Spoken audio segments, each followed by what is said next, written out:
Cecil? No Cecil. Everhart? Samantha Jones? Pelzer? Atikos? Kwiatkowski? Utica? Palin? Moisango? Nievenhoven? Azan? Kamier?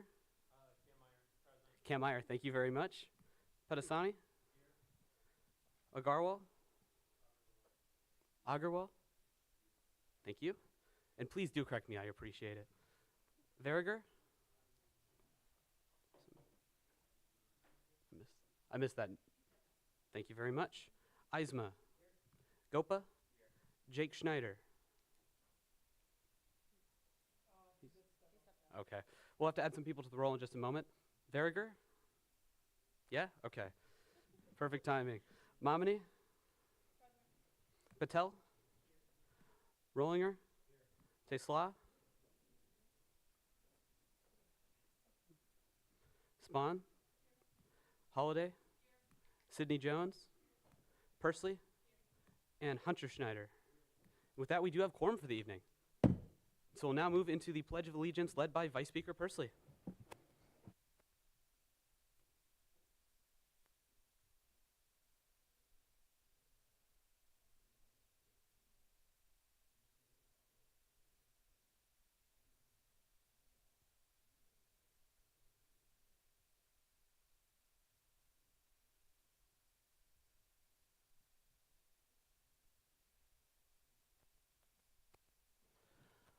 All right, and so if that will move into this evening's only Senate program, the State of the Student Body with President Hirsch.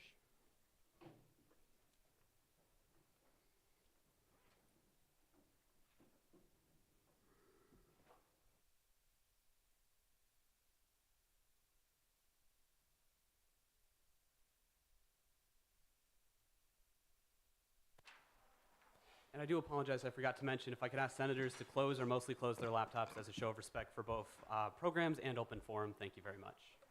Thank you, everyone. I hope you're having a good day so far. I want to start by addressing the fact that our positions are not permanent. We have a year. During that less than a year remaining, we can't lose sight of our principles. We have to stay focused on what we can do this year. It's easy to talk about what was done last year. I thought about including that in my speech tonight. I decided not to for the simple fact it's not about what happened last year. There is no need to when our future has never been this bright. Over the last 3 days, I have met most of the new senators. In those meetings, we discussed why they chose to be a senator. It was an overwhelming sense of service to something greater than themselves. From there, we talked about what they wanted to do during their short, precious time in student government. Some of my favorite ideas I heard was a student government app, club socials, and expanding student seating on campus. We have new, enthusiastic student leaders. I can't wait to see what you'll all do in student government. I'm very excited for you guys. This is a student government that I want to be part of. Our Senate is almost full. We have a complete cabinet of confirmed members and nominees. We are retransforming how student government looks to peers, administrators, and constituents. Cabinet members are now required to give weekly updates to inform the Senate what is happening in committees. So when a senator has a question for a director, that director will be ready to answer. Senator Azan, I know you're happy about that. Cabinet meetings will now happen instead of twice a month to once a week. That is double the time invested into collaboration and supporting Iowa State students. Ex officio and governmental affairs directors will begin to create information packets for senators. These are all necessary changes to make us a better organization. When student government is functioning to the best of their ability, it's a benefit for all Iowa State students. Thank you.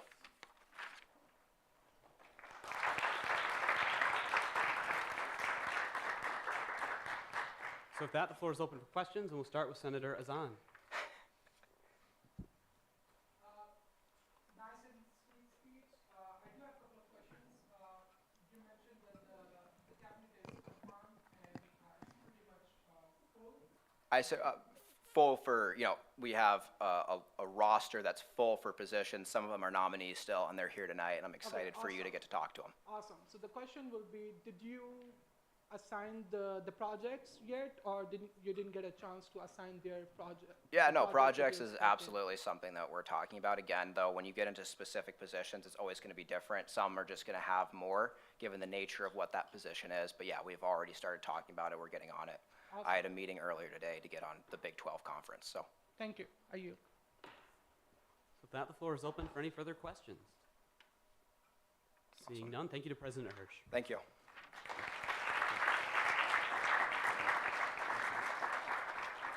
All right, and so if that, we'll move into open forum. Open forum is an opportunity for students to speak about issues relevant to the student body. If you're here tonight for open forum, I would ask that you approach the podium at this time, and I would remind us to keep our laptops closed or mostly closed. And so for open forum, you do have up to 10 minutes. If you want some sort of notification, let me know. Okay, awesome. Hi, everybody. My name is Holly Schmidt, and I'm a sophomore studying agricultural education and event management. I'm here speaking to you tonight as a nominee for the co-director of events for student government for next year. I'm very excited about this position, and I think it all kind of goes back to my roots. I grew up on a dairy farm in Northeast Iowa, and I have 7 siblings. So you might imagine it's kind of crazy at home, and I grew up being very involved in agriculture, but also being very involved in managing other people and managing the many different events that were on my family schedule. From a young age, I've always loved planning birthday parties for my siblings, making spreadsheets to keep everybody organized, and making sure that we are on time and getting things done. Coming from an agriculture background, I can assure you I know how to put in the hard work. I'm driven, and I'm very excited to have the opportunity to serve with all of you this next year. Why I was interested in this position is the last 2 years I've been serving as an Iowa FFA state officer, and I've really been putting a lot of emphasis on my agricultural education major. However, I really want to dive more into my event management major and kind of pursue some more opportunities through this field and have some more experiences to help me become a better conference planner in my future. I think it's super important as a student government, like our president shared earlier, that we remember that we only have 1 year. And so if I was nominated and approved for this, I'd be very excited to use my 1 year to kind of help us be efficient in the way we're planning events, delegating the different tasks out to people, and making sure that everyone involved is able to contribute their ideas, but also that we're doing the best things for our student government and our student body. I'm very excited to help have the opportunity to plan the Big 12 conference, as well as some of those opportunities where our students kind of get more involved and meet the people who are running our student government. So I'm really appreciative of all your guys' time tonight. I do have to leave early. Me and 2 of my friends this year started the Country Swing Club at Iowa State University, so that kind of shows I'm very driven. I want to make things happen. I want change to happen. I'm very excited to have opportunity to serve with all of you. So thank you guys so much for your time, and I'm gonna head out, have some swing dancing time now. So thank you guys so much.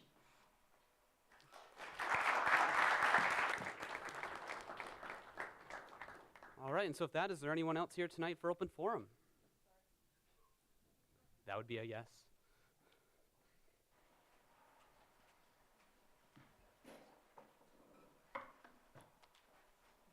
Well, hi everyone. I know a lot of you already, but if I don't, my name is Chloe Anderson. I am a junior majoring in biology, and I am the outgoing IRHA president. I am the appointee for the 2024-2025 Director of Residence for Student Government, and I just wanted to come here and introduce myself and also kind of address what the position is and kind of what I'm wanting to do with it. So, Director of Residence kind of has more to do with dining, truthfully, than it does with residence, but also it's more of a link between the 2 constituency councils while still maintaining respect for IRHA. Quinn and Martin approached me about this earlier in the year, and the reason I'm interested in the position is because I want to make sure it's still respecting IRHA while still doing what their goals are for the position. So a lot of it's just working on, you saw their campaign points with dining and residence and stuff like that. So just making sure that this stuff is getting done. That's really it. Just wanted to come up here and basically clear some stuff up about that. Yeah. So if anyone has any questions, you can feel free to email me at chloe@iostate.edu.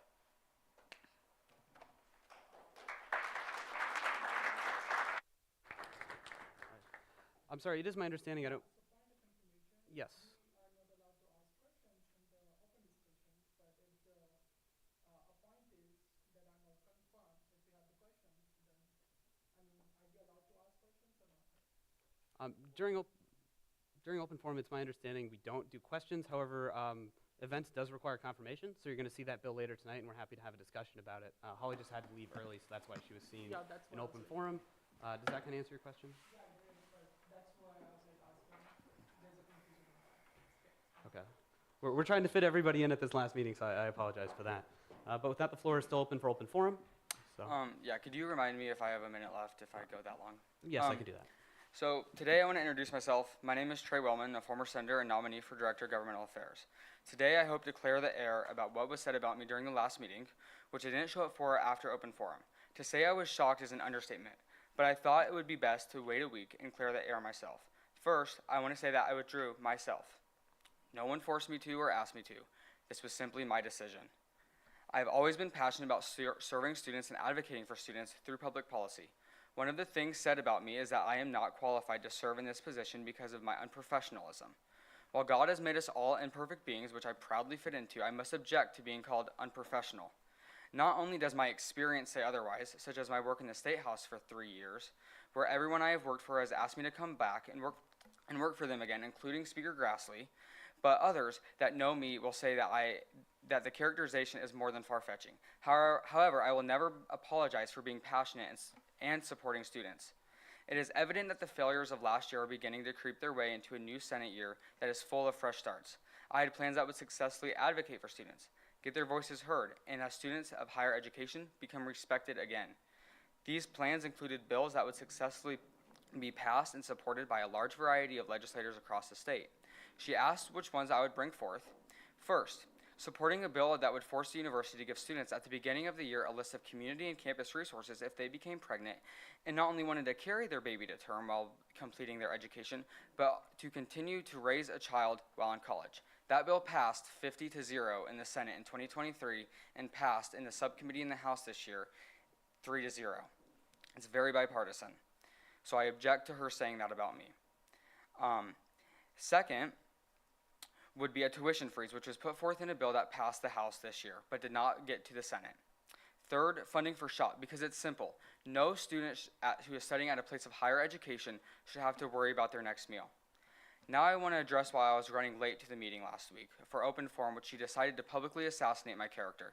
The last day of my job was Tuesday, which was the 100th day of the session. However, I was asked to come down on Wednesday, when I wasn't even getting paid to help one of my representatives that I worked for with constituent relations, as he had constituents from his district at the Capitol. His constituents came down to learn about the legislative process and had meetings with leaders in the legislature and the lieutenant governor. Additionally, I was speaking with legislators about priorities that I would have set over the coming year as Director of Governmental Affairs should I be confirmed, something I wasn't even allowed to do in that as a nominee. Over the course of her speech, she stated that I would have been receiving a nonfeasance before I resigned, which is true. But she said that it was because I was showing up late, leaving early, or not going to any meetings. That's not at all the case. And it was simply because I forgot to write down my office hours after we transitioned of how office hours were kept for a third time in 1 year. However, I want to address the bigger issue within all of that. During that time, as I was a senator, I was a member of Rules Committee. Then Senator Larson was not, which means you cannot speak publicly about any investigation that is happening or any person within that investigation who may be receiving a nonfeasance. So that's another falsehood. Then she said I was not qualified, alluding to the fact that I never served on legislative ambassadors as a large reason why. As senators, you can only serve on 2 standing committees within the organization, of which I sat on Rules and Finance, not allowing me to sit on the Legislative Ambassadors Committee. Additionally, I did not know that my experience at the Capitol for 3 years and understanding of government operations was not enough to successfully advocate for students. I don't have enough time to address everything she said about me in Senate, but what I will say is this: her actions are why turnover was so high last year. Those actions are why I left. Not because I didn't have time, but because people would constantly assassinate everyone's character for little to no reason. I absolutely refuse to serve in an organization that does this to people. I will not volunteer my time to an organization that allows others to do this without defending them. I know many of you here, and when I watched this, I didn't see anyone who I thought were my friends defend me. I understand why some didn't because of the position that they are in, but it really helped me find who my friends are. To say I was disappointed is an understatement, but just know that if this keeps up, what happened last year will indeed happen again. I'm not coming back to student government as a Director of Governmental Affairs for reasons stated above, but for other reasons as well. I also want to say this is not me quitting because I don't believe I have the votes to become director. This is simply because I don't want to have to fight for everything in Senate. I don't want to be looked at with a fine-tooth comb, and I will be a senior next year, and I don't want to sit here and have headaches because I'm constantly having to fight and defend myself. I actually want to enjoy my last year at Iowa State.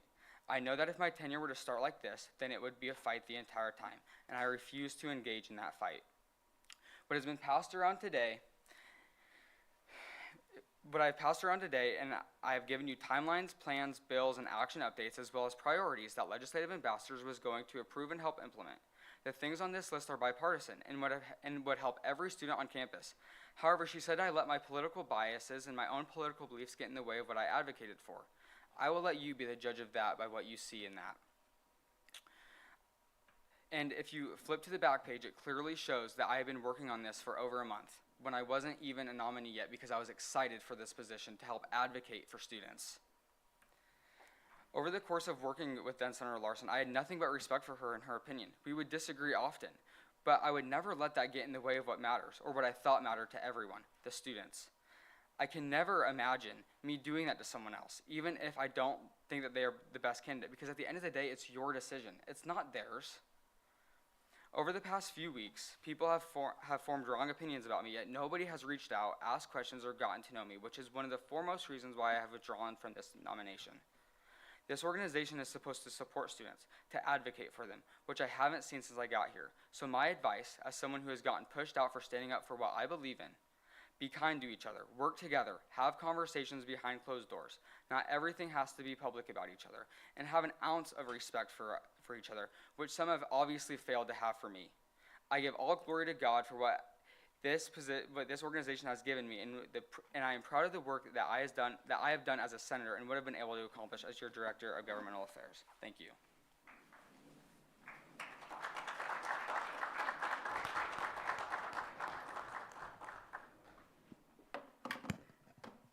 Hi, my name is Ashay Gopa, and I'm a sophomore majoring in computer science and entrepreneurship. I'm speaking up here because I'm concerned about the history of government affairs and student government. The Director of Government Affairs is in charge of informing student government on current political events pertaining to higher education at the local, state, and federal levels. There is also supposed to contact local and state legislators to ensure that we serve as a positive voice for Iowa State students. And they're also supposed to update the student government president on the Board of Regents, agendas, and issues. This role was not taken seriously by former directors, and I'm concerned over the oversight we did not have over the past couple of years. Visits to the state capitol have not been fulfilled in some of the years. Visits to the state capitol have yielded, some visits to the state capitol have yielded no results, and no significant efforts were made to contact legislators. The committee chair usually did not, in some years, the committee chair did not fulfill their duty of making a proper legislative ambassador group and putting members on it. Sometimes they would put members into that group where they were their friends, and then they would go down to the Capitol at least once. They failed in their positions to actually make any change make any change as a governmental affairs director.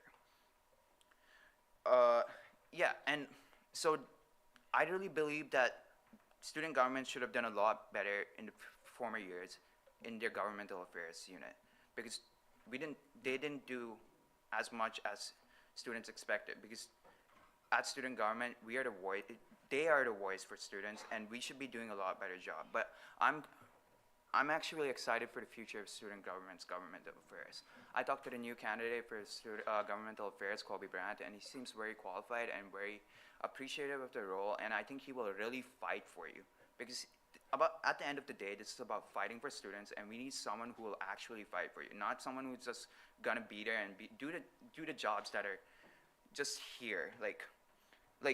Yeah, there's certain roles on the website that say, hey, this is what student director of governmental affairs does. We need someone who will actually do more than that, get out of the scope, and actually do projects that will impact students. And I believe Colby Brandt is a good candidate for director of governmental affairs, and I'm actually excited for the future of governmental affairs. And I believe we should have more oversight on the governmental affairs unit in student government. I believe the Senate should have more oversight on the governmental affairs unit in student government, because in previous years, no efforts were made to actually advocate for students on state or federal issues. Most of student government was not even aware of certain things that the Director of Governmental Affairs did for the committee or the organization.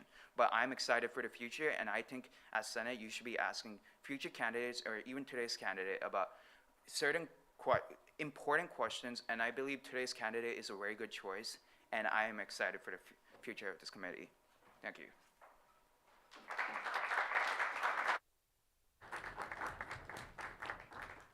All right, and so if there is anyone further here tonight for open forum, I would ask that you approach the podium at this time.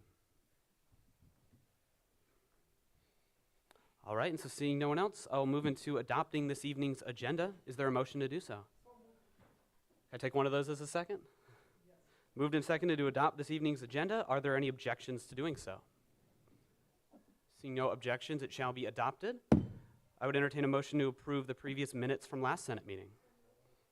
Moved and seconded to approve the minutes. Are there any objections to doing so? Seeing no objections, the minutes carry as well.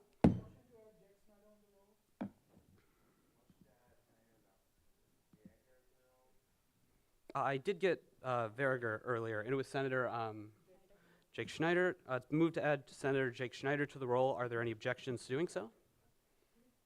Seeing none, he shall be sad. Thank you. All right, and so if that will move into committee reports, starting with the Rules Committee and Speaker Momini.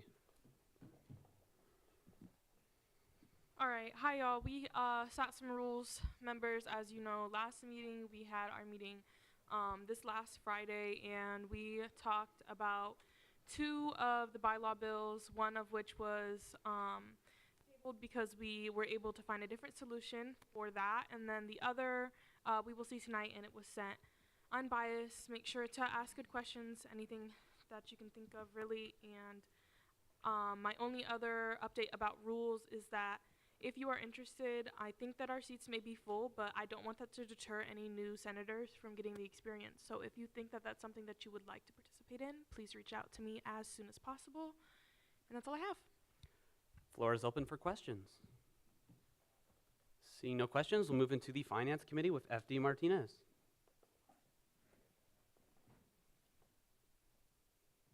How's it going, guys? Not much to add today. We do have a finance bill on the agenda. It's regarding Western Equestrian Club. You guys can check that out. And let me know if it doesn't open for you guys. We should have gotten that fixed. If not, we're still working on it. And regarding Finance Committee, here in the next couple of days, probably by sometime next week, you guys will get an application form for those of you who are interested in joining Finance Committee. It'll come in a form of like the Google questionnaire thing. Just keep an eye out for that sometime soon. That's all I got. Thanks, guys. Any questions for Finance? Oh, Senator Azan. Did the finance actually meet? No, so there's no current Finance Committee, but we are going to address that issue once we get to the finance bill at the bottom. So how is this bill is like on the floor? So we're going to, what the speakers will present is a motion to waive the bylaws, and you guys can discuss that and whether or not you guys are going to do that at the time. Okay, Yep. thank you. Are there any further questions? Seeing none, we do not. Do we have a representative tonight from PR? Oh, there we go. How's it going, everyone? Near the bottom of the agenda, we have two bills for seating a senator and an at-large to PR. Both are fantastic candidates. One is a major in PR, and one was on the PR committee last year. So please take that into consideration. Also, I sent out a form to all of you guys. If you guys want to join PR, please fill that out. Or if you guys are interested in PR, just please contact me via Teams and we could set up an interview. Thank you. Are there any questions? Seeing none, we do not currently have an idea director set nor director of SI, and so we'll move into the local affairs update with our ex officio. Hi guys. So we had a city council meeting last night. I'm going to be putting those, this is just a general announcement. I'm going to be putting my newsletters in the Teams. There's a folder under general and files, and that's where they're going to be from now on, so you won't be getting any more emails from me about that, so I won't be clogging your inboxes. In regard to local affairs, I already have interest from one senator, which I'm very excited about. If you'd like to join local affairs or even know a little bit more about it, please come see me. You can you can contact me on Teams or my email, and then my phone number is also listed in the newsletter. So if you have any questions about that, you can come to me. Local Affairs Committee, my plan is to meet bi-weekly. We'll go over the city council agenda, all that, and I'll hear from you guys, and then I'll bring those insights to the city council, and we'll work from there. But that's about all I have for you guys. No bills from me, except approving a senator to Cyride Board of Trustees. That's gonna be a good one. I'll be on that board with you, so we'll be working together even more. Should be fun. Okay, that's all I've got. With that, the floor is open for questions for the Local Affairs Committee. Seeing none, and seeing as we have not yet sat sustainability, health and wellness, nor governmental affairs, I'll move into that other category. This is an opportunity for anyone to speak about committees that aren't otherwise represented on tonight's agenda. So seeing no discussion for that, we'll move into comments from the executive branch. Hi, everyone. You already got to listen to me once today. Really good stuff so far. I was able to go to Faculty Senate last night and also finishing up with the City Council meeting. One of the things at Faculty Senate that we talked about is there's more committees that we can be part of as student government members that we did not originally know about. And so right now, Vice President Margaret and I are getting a spreadsheet going, and so we're going to know exactly what committees student government members can be part of.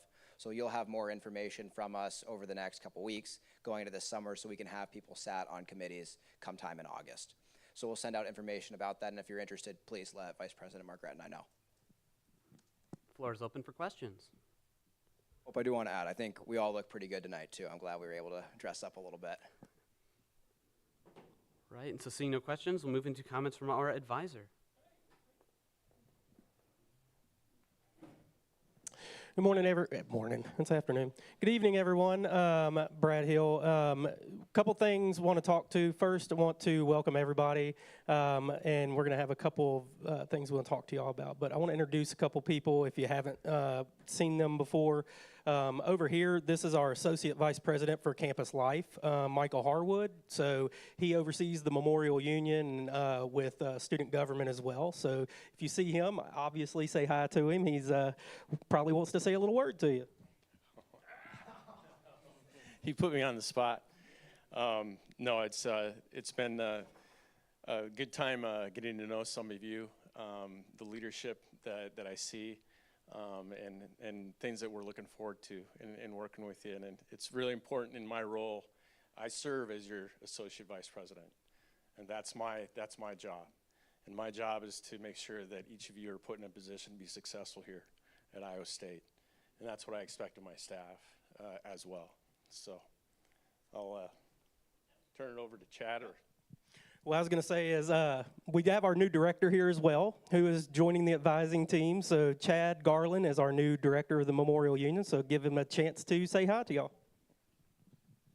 Hello, everyone. I'm glad to be here. This is like day 8, so things are going well so far. But I have really enjoyed. I've had a chance to meet some of you already. Hopefully, I'll get a chance to meet all of you over the next year. And I'm looking forward to being here to help and support you and all that you want to do. So thank you.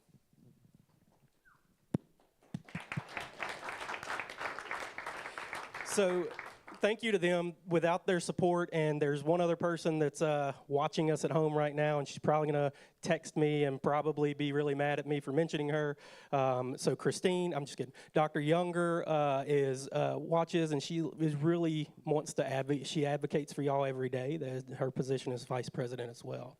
So that kind of rounds out the administrative team, and we are all here for you on a daily basis. Our doors are open. Our email accounts are open. For Christine and I, we actually have a booklet that's in the MIS, so if you ever need to meet with us.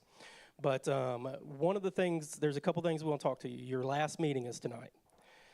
Please remember that does not mean you disengage from student government over the summer, okay? There is a lot of work that takes place in student government over the summer when you aren't necessarily on campus, okay? And that's also a good time that if you need a lot of support or you want to get something started for the fall, that's probably a good time to reach out to us as advisors as well, because that's when we're doing a lot of office work and planning to be able to make some of those connections for you, okay? The second thing is please, please, please be careful when you leave campus, okay? Y'all are the reason that we're here, and we always want to see y'all back, okay? So we care for y'all. The third thing is finals are coming up. You are students first, okay? That matters. The other part is please have healthy study habits. The Division of Student Affairs this year is putting on the inaugural Size Finals Frenzy that will start on Sunday of this week.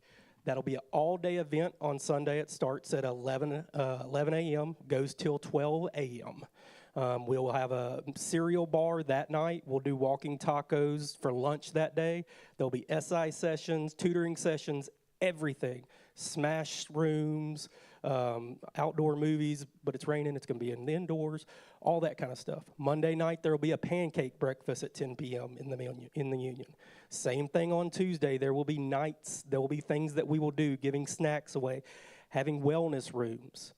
We really want to push making sure you have healthy habits, okay? So please help us as student government to reach out to the rest of your student body to advertise that so that we can make sure that we are supporting you and you're getting the support you need to finish strong, okay? And that's a good segue to something I was actually having a conversation with Senator Nevenhoven a little bit earlier about, is we all know that mental health and wellness has been on a very big decline and nationwide, worldwide lately. That happens a lot on college campuses, especially during finals weeks, okay? I am gonna ask y'all as a student government to help me change something on this campus. Can y'all help me do that? There's a term that you all use on a daily basis towards this time of year. It's called Dead Week. Anybody else heard that term?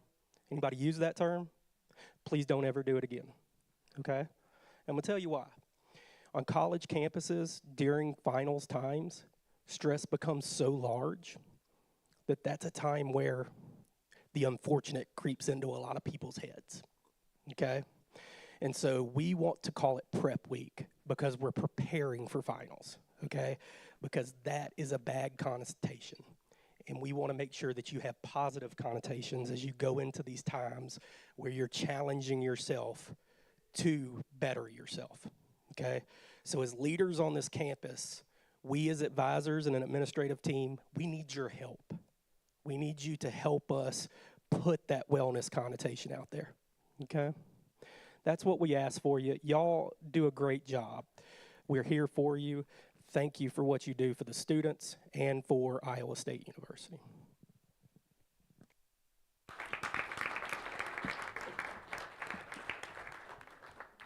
So with that, the floor is open for any questions for our advisors.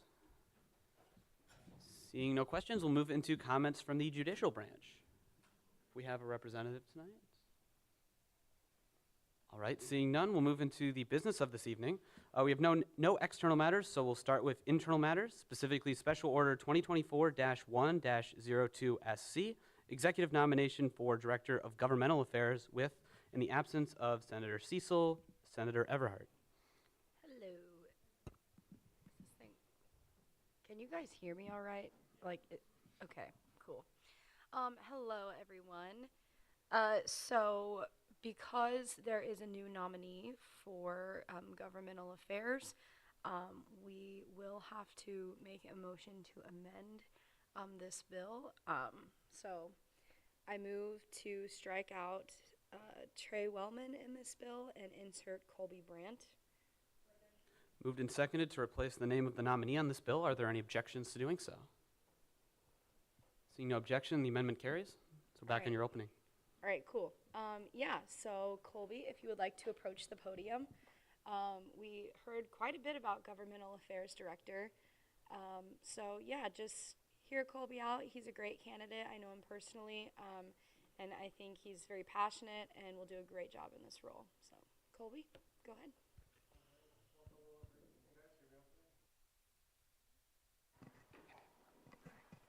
They're good? Okay, there we go.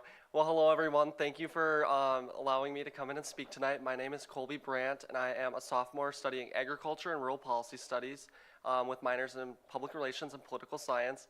I'm really excited that I have the opportunity to serve you guys as your governmental affairs nominee. Last year I served as a legislative ambassador and that was a great way for me to get involved in student government, and I'm passionate about ensuring that other students are able to join legislative ambassadors and have that opportunity to join student government. I think that legislative ambassadors is a great way to kind of get your foot in the door to student government, and I'm so thankful that I had the opportunity to do legislative ambassadors. Kind of like we talked about with mental health, I think that's one of the big issues that we need to prioritize with legislators at the Iowa State Capitol, ensuring mental health across state lines, and that people are able to see their counselors and have access to telehealth services, even if they're out-of-state students. In addition, protecting affordability and making sure that Iowa State is affordable for out-of-state students. One of my kind of ideas that I have for this year is inviting Iowa legislators to our campus to show them the innovative and showcase our ideas that are the research that is happening every day here at Iowa State. I think that would be a good way to build that connection with legislators so then we're able to have those effective conversations about the issues and opportunities that Iowa State is facing. I'm really excited that I have this opportunity, and I appreciate you guys taking the time to listen to me tonight, and yeah, thank you. Floor is open for questions, and we'll start with Senator Azan. So we did talk about a little bit, but we didn't have the time to talk about like in detail. So I have one question. You mentioned that you were the legislative ambassador last term. What are the things that you have accomplished that you are proud of in last term? Do you want to talk about that?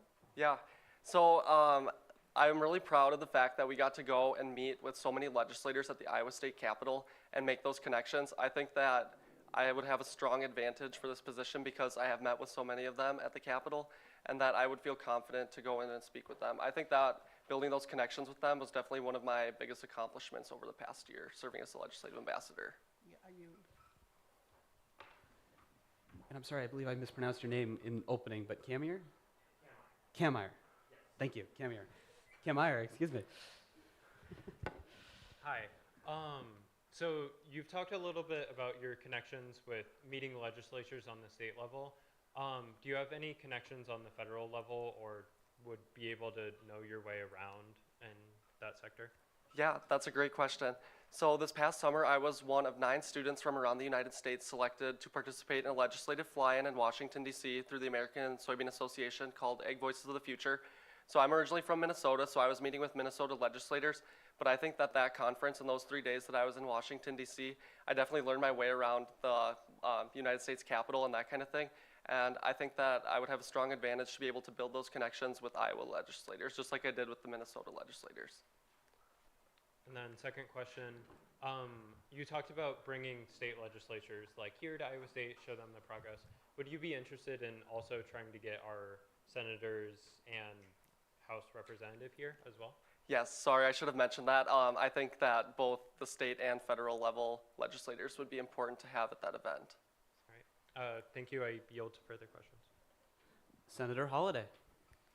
Yeah, I just wanted to speak on behalf of Colby. I have worked with him over the past year in student government and outside of student government through the College of Agriculture, and he truly has stepped up. He is only a freshman, right? Yes. And having that word only a freshman, he has really stepped up and gone above and beyond within his role in student government and has really proven himself worthy to serve in this. And I have my full faith that he is going to do an amazing job.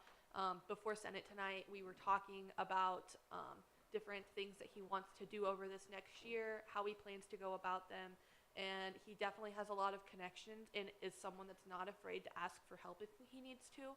So I truly have full faith that he's going to do an amazing job in the Governmental Affairs Director position, and I hope that everybody will vote yes with me for Colby.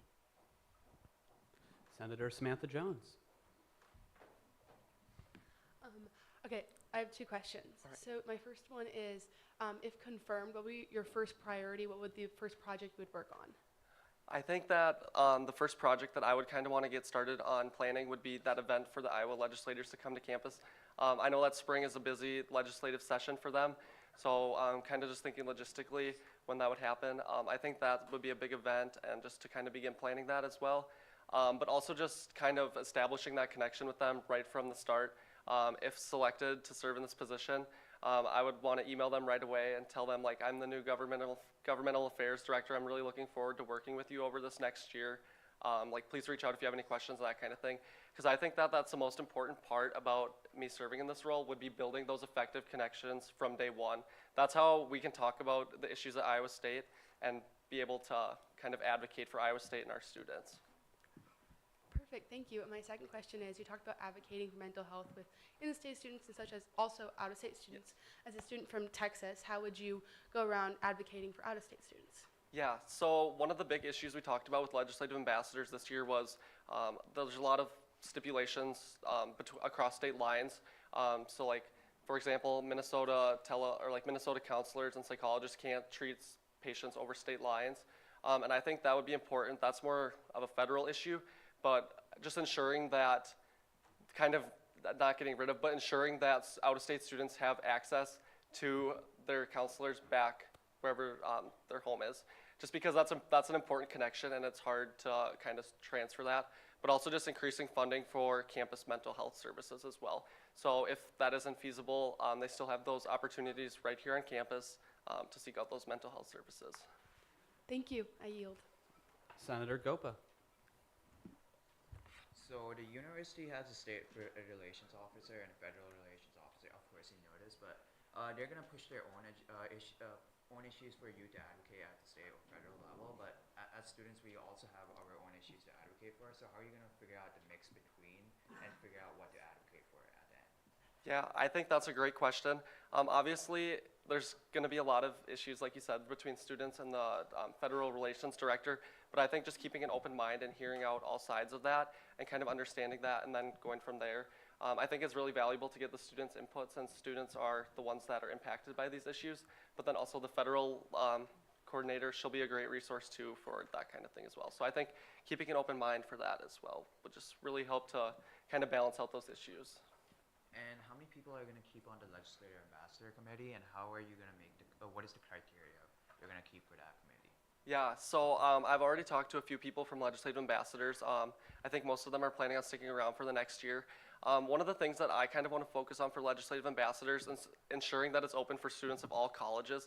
I know this year we had a lot of political science students and agriculture and rural policy students, but I think that every student on this campus has a unique aspect and something to bring to legislative ambassadors.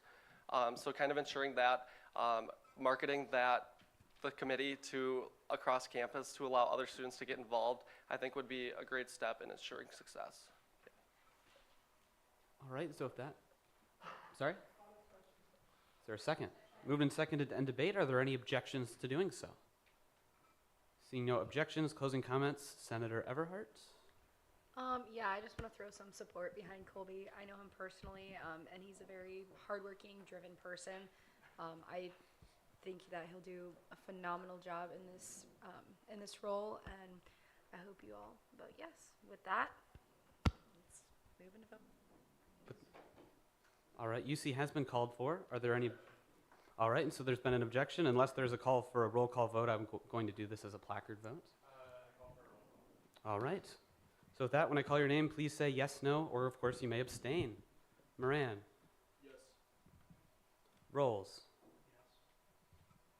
Yes. Everhart. Yes. Samantha Jones. Yes. Pelzer. Yes. Atikos. Yes. Kwiatkowski. Yes. Utica. Yes. Palin. Yes. Moisango. Yes. Nievenhoven. Yes. Azan. Yes. Kim Meyer. Okay. Pedasani. Yes. Agarwal? Did I get that? Okay. Well, I'm going to get there, I promise. Veriger. Yes. Eisma. Yes. Gopa. Yes. Jake Schneider. Yes. Mamani. Yes. Patel. Yes. Rollinger. Yes. Spahn. Yes. Holiday. Yes. Jones. Sidney Jones. Persley. And Hunter Schneider. Here, just a moment while we count that.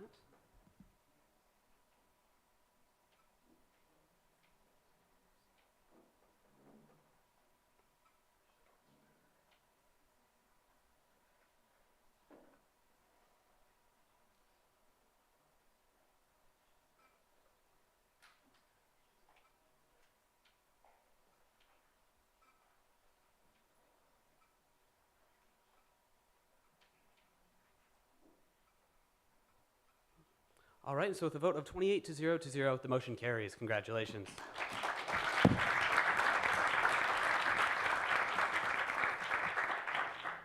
With that, we'll move into item 2024-1-07SC, Executive Nomination for Director of Health and Wellness with Vice Speaker Persley. So this is the nomination for the Health and Wellness Director. Please ask a lot of questions and our person can go to the podium.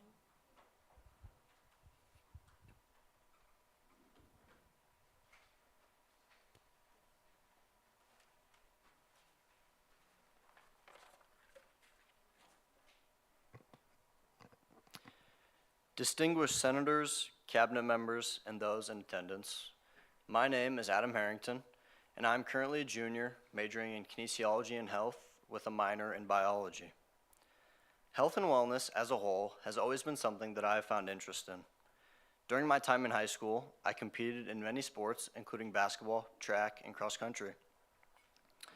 My interest in the health and wellness field ultimately led me to my major in kinesiology and health and to my overall career goal, which is to one day attend medical school and become a doctor.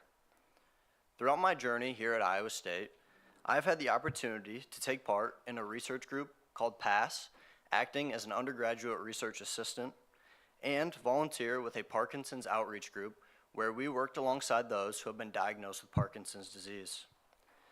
I also currently work as a scribe in the emergency department in Fort Dodge, Iowa, where I've gathered more than 1,000 hours of experience. All of these exposures have given me a firsthand look into the importance of not only physical, but mental health. With that being said, those experiences have inspired me to want to make a difference and impact the lives of Iowa State students in a positive way, whether that be physically or mentally. And what better way to do that than get involved in Iowa State student government, and more specifically, the Health and Wellness Director.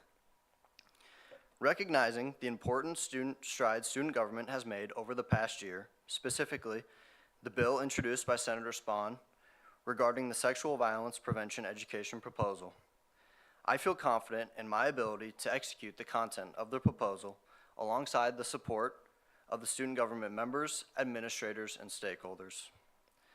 I want to be a part of a student government that educates its members on sexual assault prevention, but we can't stop there. I will continue to expand those resources and knowledge to other Iowa State student groups. We can't forget that 16% of Iowa State students have experienced some form of sexual assault. I want to be a part of the solution, and I think we can all agree that one assault is one too many. Continuing the path of events and outreach to students, I will ensure events such as Wolf's and Wellness and Party Smart continue to happen, while at the same time incorporating new ideas to support health and wellness initiatives from student government. Lastly, I wanted to talk about mental health. While working as a scribe in the hospital over the past year, I have seen what a mental health crisis looks like firsthand. It's hard to see the effects on the family and the individual. Seeing the aftermath always makes me think, what can I do to prevent this from happening, or what can I do to help? I want to reach out to student organizations and educate them on mental health resources on campus, working towards prevention rather than reaction. I'd like to thank you for allowing me to speak today, and I couldn't be more excited about this incredible opportunity. So with that, the floor is open for any questions, starting with Vice Speaker Persley. So your ideas on mental health were amazing. I heard you mention a little bit about physical wellness. Do you have any ideas in that area? Yeah, I think a big thing that I want to kind of incorporate is get in touch with Thielen Health Center and maybe bounce some ideas off their physicians about different diet and exercise plans that we can incorporate with students, especially during times like this, finals and dead week. Sorry, excuse me. It gets stressful, and so it gets hard for all of us to balance school, eating 3 meals a day and studying. And so if we can find ways to make that easier on students with diet and exercise plans, I think that'd be a great idea. Senator Spahn.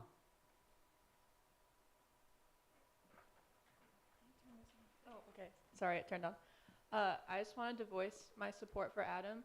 I talked with him a lot earlier today, and I think he has some great ideas, and I really appreciate his support for sexual violence prevention and his passion for mental health and wanting to really hit the ground running and do some amazing projects for health and wellness this year, and I'll be here to support him as a senator. So I yield.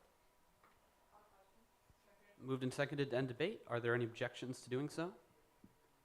Seeing no objections, closing comments, Vice Speaker Pursley. Seeing no closing comments, we'll move into a vote on this. I think I heard it there. UC has been called for. Are there any objections to passing this motion by way of unanimous consent? Seeing no objection, congratulations, the motion carries. Thank you.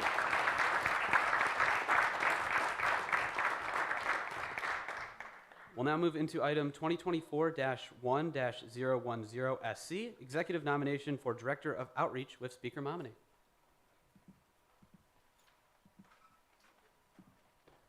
Okay, so basically a lot of the bills that we have coming up are cabinet nominations, so I'm going to invite the nominee up to the stand to tell us about themselves and make sure to ask good questions.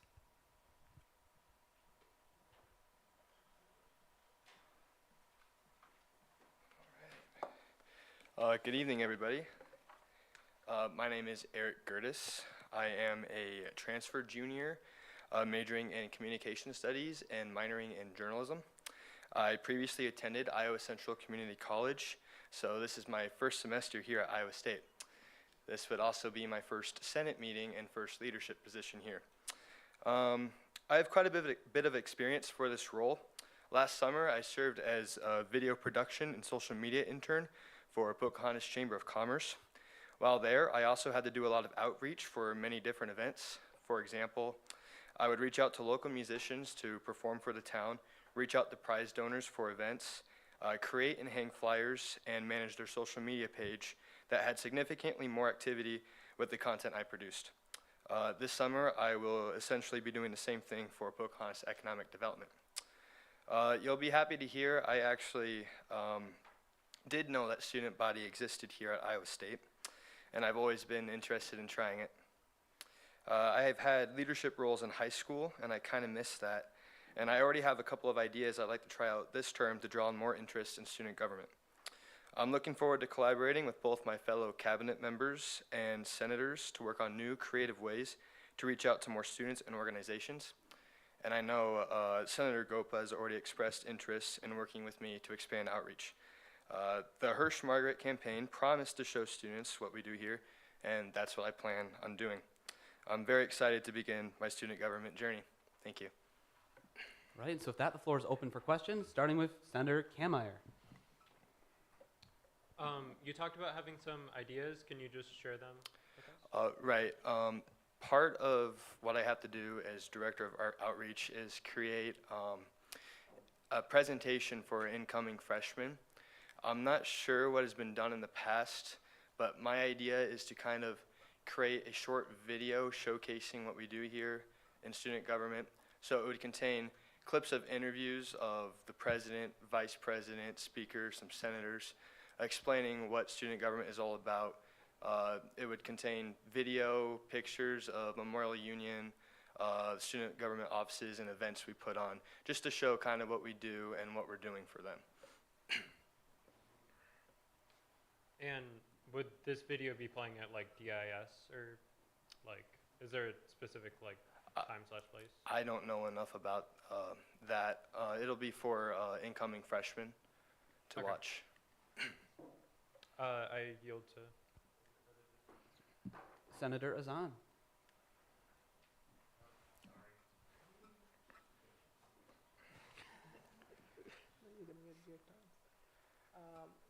Since you mentioned that this is your first semester, so I'm just concerned about reaching out or making connections and all these things. The personal connections are the most important one for sure. So could you talk about how you're gonna reach out to all these like different organizations that we have on campus? There are more than 800 or around 750 if I'm not sure the number, but there are so many organizations. Could you talk about like specific, what's your plan? How are you gonna reach out to all of them? Or if you are not planning to reach out to them, that's fine too. Right, and I've thought about this a little bit. I've already began to talk to a few senators. As I mentioned, Senator Gopa, I talked to him just before this meeting because I heard he was interested in working with the Director of Outreach to expand more outreach opportunities. I've also heard it would be a good idea to talk to at-large senators to join my committee. At this point, my plan is to talk to probably the Senior Director of Communications, who was the former Director of Outreach, for tips on how to put my committee together and how to reach out to student organizations, given that, as you stated, this is my first semester here. So that's my plan as of now going forward. Just to add, we do have resources sitting there, advisors. You can also reach out to them as well to get input as well. Thank you. Speaker Momini. The microphone doesn't like me today, but my question is that last year I saw that while some committee and like chairs of committees like were really thriving with getting people onto their committees, some had a lot of trouble getting at-larges or even senators. Is this something that you would be willing to work on to make sure that our committees have people sitting on them? I think that it's essential for our projects that we get done. Right, yes, that is something I will work on. Thank you. Senator Pelzer.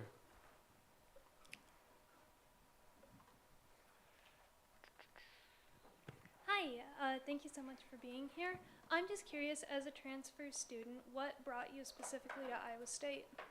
Right, I actually always planned to come to Iowa State. It was always a dream of mine. The problem was I wasn't really sure what I wanted to major in, so I decided to take a year and a half at a community college to get my AA degree until I figured out what I wanted to do. And then I transferred here as soon as I could. That's really great, and I just have one more question for you. Were there any gaps in your transition process that you'd be kind of interested in in improving for future students who were in your position? Not that I can think of. Are you talking about the orientation process, or? A little bit like that, just like making the transition, what was beneficial and what wasn't. Luckily, I felt Iowa State made it a really easy transition for me. It's really nice that everything's all in one place on the nice dashboard they provide for us. The only complaint I had about orientation was that we had to pay for our own lunch. With that, I yield. Thank you. Thank you. Senator Sidney Jones. Hi, I actually have two questions for you. My first question is, are you involved in anything else around campus right now? Currently, I am not involved in anything else on campus, which is why I pursued this leadership role. Absolutely. And my second question is regarding the position. While outreach is very important, the ultimate reason why we're here is to help the student body. So while doing outreach, what is your plan to reach out, but also let them know that like the reason we are here is for the students? Right. Well, that presentation I plan on putting together will send out that message to incoming students and maybe current students. I also heard this idea at last week's meeting, setting up tables periodically around campus with representatives of student government, letting students know that we're here and what we're trying to accomplish for them. Having smaller scale events kind of in the same vein as that Student Government Expo, just smaller scale, I think would be a great idea. Thank you. Senator Gopa. Yeah, about the no experience in the past, no connections to people in the past. I don't think that should be a discriminatory point for anyone running for any position in student government, because most of the people in this room have no experience with government or their leadership's in their current positions. Because I'm a computer science student, I'm in this role because I never did it, and we should not take that as a disadvantage for this candidate, because he's actually had experience in PR stuff and even though you are a transfer student, right? So yeah, that's why you wouldn't have much experience with contacting all the organizations on campus. But I think that's a really quick thing you can learn. And a question I would have for you is, like, you talked about new students, but for current students, cabling is great, but what else would you do? Well, tabling and putting on those events were the only things that I've thought of so far. I look forward to brainstorming new ideas with my committee as soon as I get that together. Okay, and are you gonna form a separate committee from the PR committee, or just? Yes, I believe that's part of my job description, is putting a committee together for just outreach. Oh wow, that's pretty cool. That wasn't there when I was on PR. All right, Senator Samantha Jones. Okay, thank you so much for being here. So we talked about goals. Do you have a specific number of events you want to put on per semester, or like how are you figuring out how much outreach? Right. I think it's a good idea to start planning that stuff throughout the summer, so we have a couple of events from the get-go in the fall. I'd like to see at least a couple events a month this term. I think that would be good to expand outreach for student government, because I've heard it a lot. A lot of people do not know that we are here and what we do for them, and I would like to change that. Perfect. Thank you. I yield. Senator Kameyer.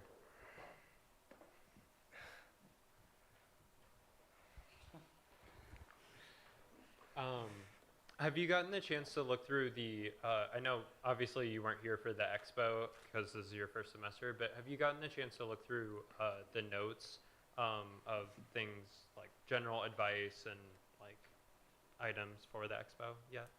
Unfortunately, I have not, no. Okay, thank you. Yep.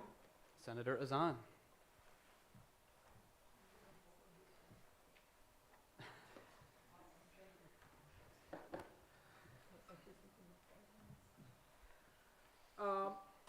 So I just have a general comment for all the senators. I think the director of outreach is very important position to have in the first place, because it's a director, so it's gonna that person will lead the several members who can be freshman, sophomore, junior, or whatever year.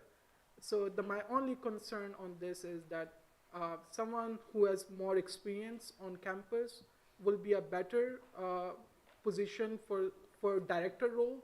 That's my opinion, but I just want to say to consider all the senators when they are voting. Someone who is just a freshman, who is just here for at least a semester probably, will not have experience about how does the ISU work and what are the resources available and the ways to connect with different, especially with like someone who joins the team. You might not be able to help them out in a way to outreach, because outreach is very important for student government because it's a face of our of all the activities that we do. So I think it's important to have someone who has more experience in that position as a director. You can join as a at large, or that's my opinion, but that's what I want to say. I yield. Senator Agarwal.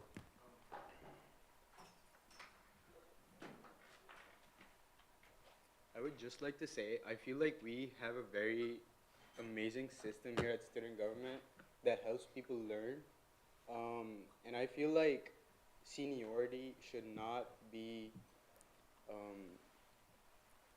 something that we consider when we're nominating or seating people at student government. I feel like everybody should get a chance to experience this amazing organization. And I feel like from the ideas that I've heard, I feel like he would be an amazing fit for Director of Outreach. Thank you. Senator Gopa. So this candidate is obviously really qualified for this role, and I think he'll do a great job. So it's not, he's been on campus for 4 months so far. That's given him enough time to actually talk to people and understand more about the school, because I was on let's say the first time you came to Iowa State here, Azan, you probably got to know more about the school in probably a month, because before you even came to school, everyone probably didn't know much about it, but after being here for like a month or two, you probably know a lot more about it. And I believe this candidate probably did the same thing too, and he's been able to talk to more people. So the director of outreach is supposed to just reach out to people, for student government. And I think the ability to not know about student government before as an outreach director will make you a better outreach director, because you'll have the capability to understand. You'll have the perspective of a mind of a student who doesn't know much about student government, and you'll be able to make a presentation or outreach documents to students who don't know much about student government. And I do not think that experience at the school really puts you down as a candidate, but rather makes you a better leader. Thank you. Speaker Momini. I think that what Senator Gopa just said was perfect. As a new transfer student, you know exactly how it feels fresh off of your mind to not know about student government. And that means that you can pinpoint exactly what you wish you would have seen when you got here. And I think that that's wonderful. I think that that's great. I do understand that there might be some hesitation because you haven't been here for so long. And I know that you're hearing people talk about it. So I'm going to ask you, are you afraid to ask questions? No, of course not. As I already said, I plan on talking to Eric Brown about his experience as outreach director and ask him for some tips on how to go forward. I think I'm a pretty adaptive person, and I've had leadership roles before. I served as vice president on the student council at my high school. I served as a student ambassador at the last college I came from. So while there, I had to give tours to prospective students and try to convince them to come to Iowa Central. And I feel I did a pretty good job at that. I can put my confidence behind somebody who says that they're not afraid to ask questions. I think that the most important thing that you can do when you're confused is to ask a question. I respect the fact that he knows who was here before him, and he knows that he can reach out to him. I'm fully confident that Brown will answer questions for him. He's a wonderful person. I don't have any doubt about their ability to work together, and I think that if this nominee were confirmed and had questions or needed support or didn't know where to go, not that I think that he will. It sounds like he has amazing ideas and he knows where he wants us to go. It doesn't make me afraid that because he's new that he won't be able to do it, but rather because he's new and he has those experiences with not knowing about our organization that he can really help uplift it. So I don't want that to deter anybody from giving him a yes vote. I think that it's just more optimism. I think that if you're giving an opportunity and you're optimistic about it, that there isn't anything that you can't do with it. So with that, I yield. Senator Everhart.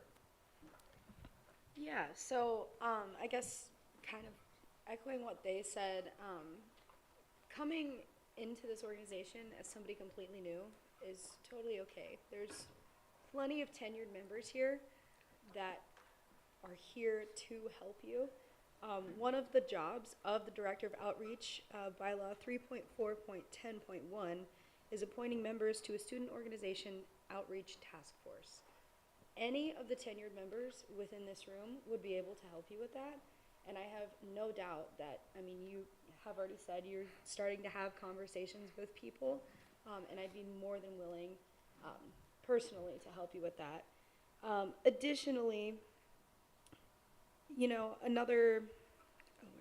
there's another bylaw in here that says the Director of Outreach is responsible essentially for doing outreach to, creating that environment for new students as well. And I think, as somebody who's transferred in, not only are you a new student, but you're also a transfer student. And that's something that's unique in and of itself.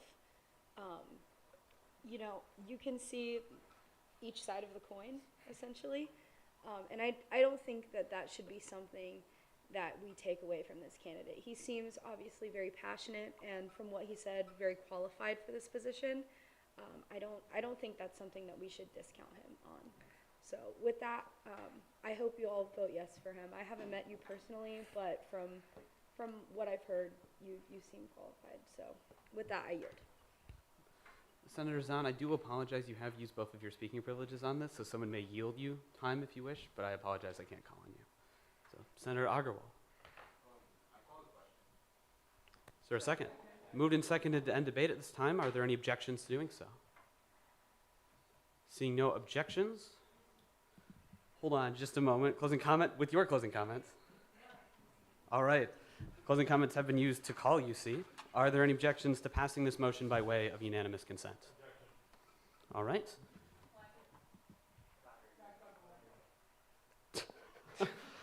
Okay, yes. Oftentimes I will default to placard, and so that, yeah, okay. I guess we're doing this as a placard vote. And so when I call your name, or not when I call your name, we'll give you the opportunity to raise your placard for yes, no, and remember, you may abstain. Those in favor?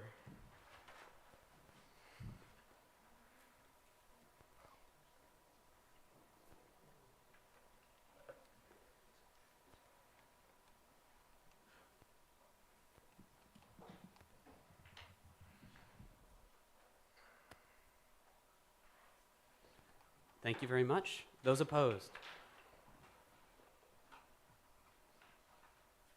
Taking that as no one is opposed. Those abstaining?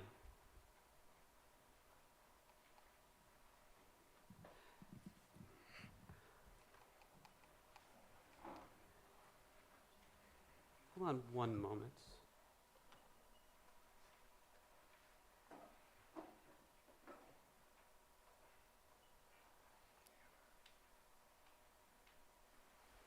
All right, well, thank you very much. And so with a final vote of 27 to 0 to 1, congratulations, the motion carries. Thank you.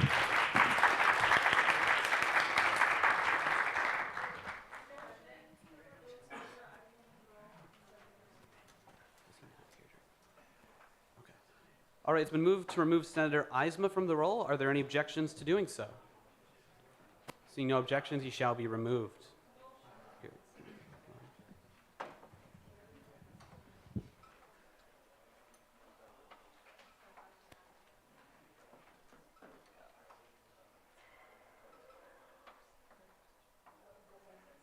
All right, thank you very much for your patience. With that, we'll move on to item 2024-1-011SC, executive nomination for the Director of Affordability with Speaker Momini. Okay, I'm going to keep it short and sweet. The Director of Affordability nominee is going to come to the podium, tell us about themselves, and make sure you ask good questions. Hello all. To most of you, I'm a stranger that has never stepped foot in student government. Some of you know me as Bob Carver. Yes, that is my name, Bob Carver. And I work at the Office of Student Financial Aid. I'm not coming in as somebody who's got government experience. I'm coming in with somebody who knows firsthand all the problems with financial aid and affordability at this school. I understand many students have been ignoring what they should be looking forward to. And I know there's been a lot of issues with students looking for grants. For example, one of the grants that we offer here at Iowa State through federal programs is called the Teach Grant. 4/5 of students that qualify for the Teach Grant do not want it. This is because of bad wording. With the Teach Grant, it requires you to work at a school for 5 years that is considered low income. I think a better term for a school that is low income is a school that provides subsidized or free meals. That is it. And all you have to do is work at that school for 5 years. We need to be more transparent with all students on all bases, whether you're a student on SAP, a student that's non-resident, or a student from Iowa. There's too many complications with financial aid as it is.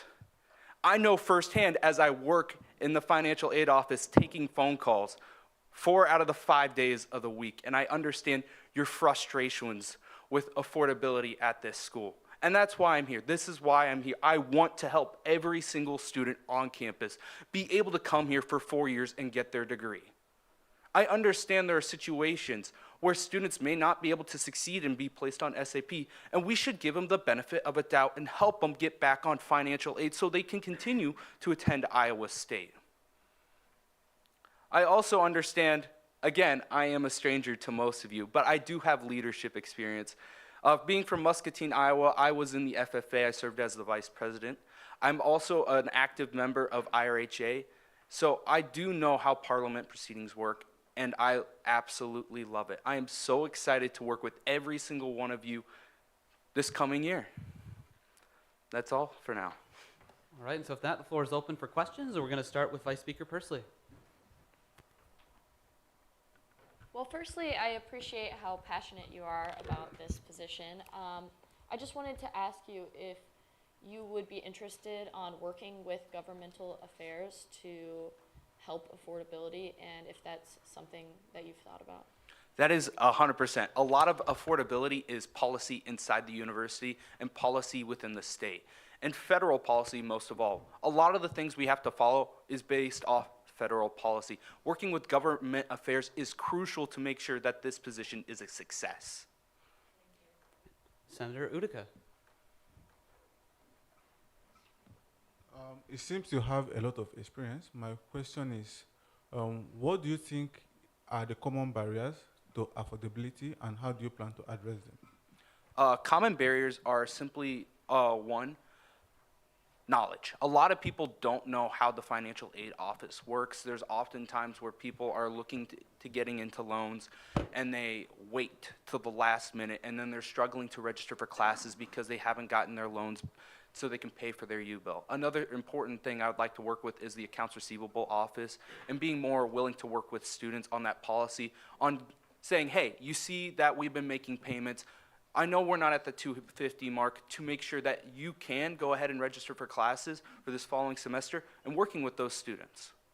Another big issue that we're seeing with affordability on campus is just unequal, sorry, bad with English right now.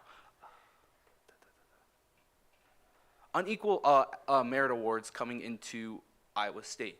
Certain schools are offered the Expedition Award. So if you're a student from, let's say, Illinois or California, you're offered a scholarship of $8,000 that is for a minimum of a 3.0 for 4 years. If you're a student from Minnesota, that is not an option for you. Working with the scholarships department is another big point of affordability, and working with those people that can help make those scholarships for people coming from those states happen.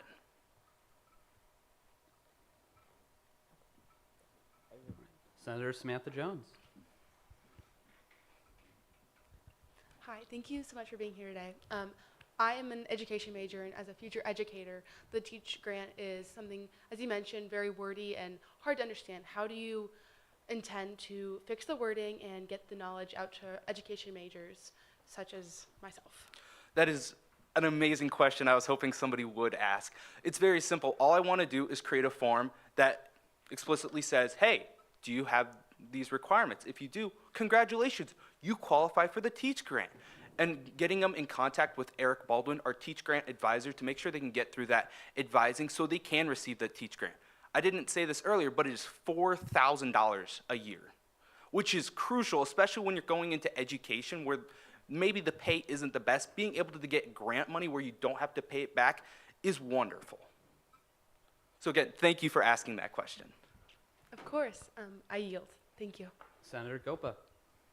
Yeah, you talked about some cool things that I never knew about. So how are you gonna get them out to students and like put in forums and get those forums out to students? So of course we're gonna be working with government affairs, and I'm not a communications major, so this is definitely gonna be a learning step for trying to get that information out to students. I know that one way we can get information out to students, such as the TEACH grant, is using the email format where you have all the specific major in one email.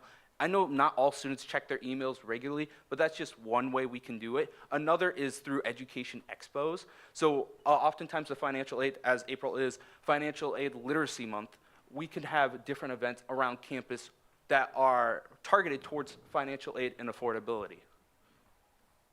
Cool. And so we former directors of affordability worked on like shuttles to the airport from the university to the airport, and shop and other things. Would you be available to continue those efforts, because those are also some cool projects? And I would 100% be.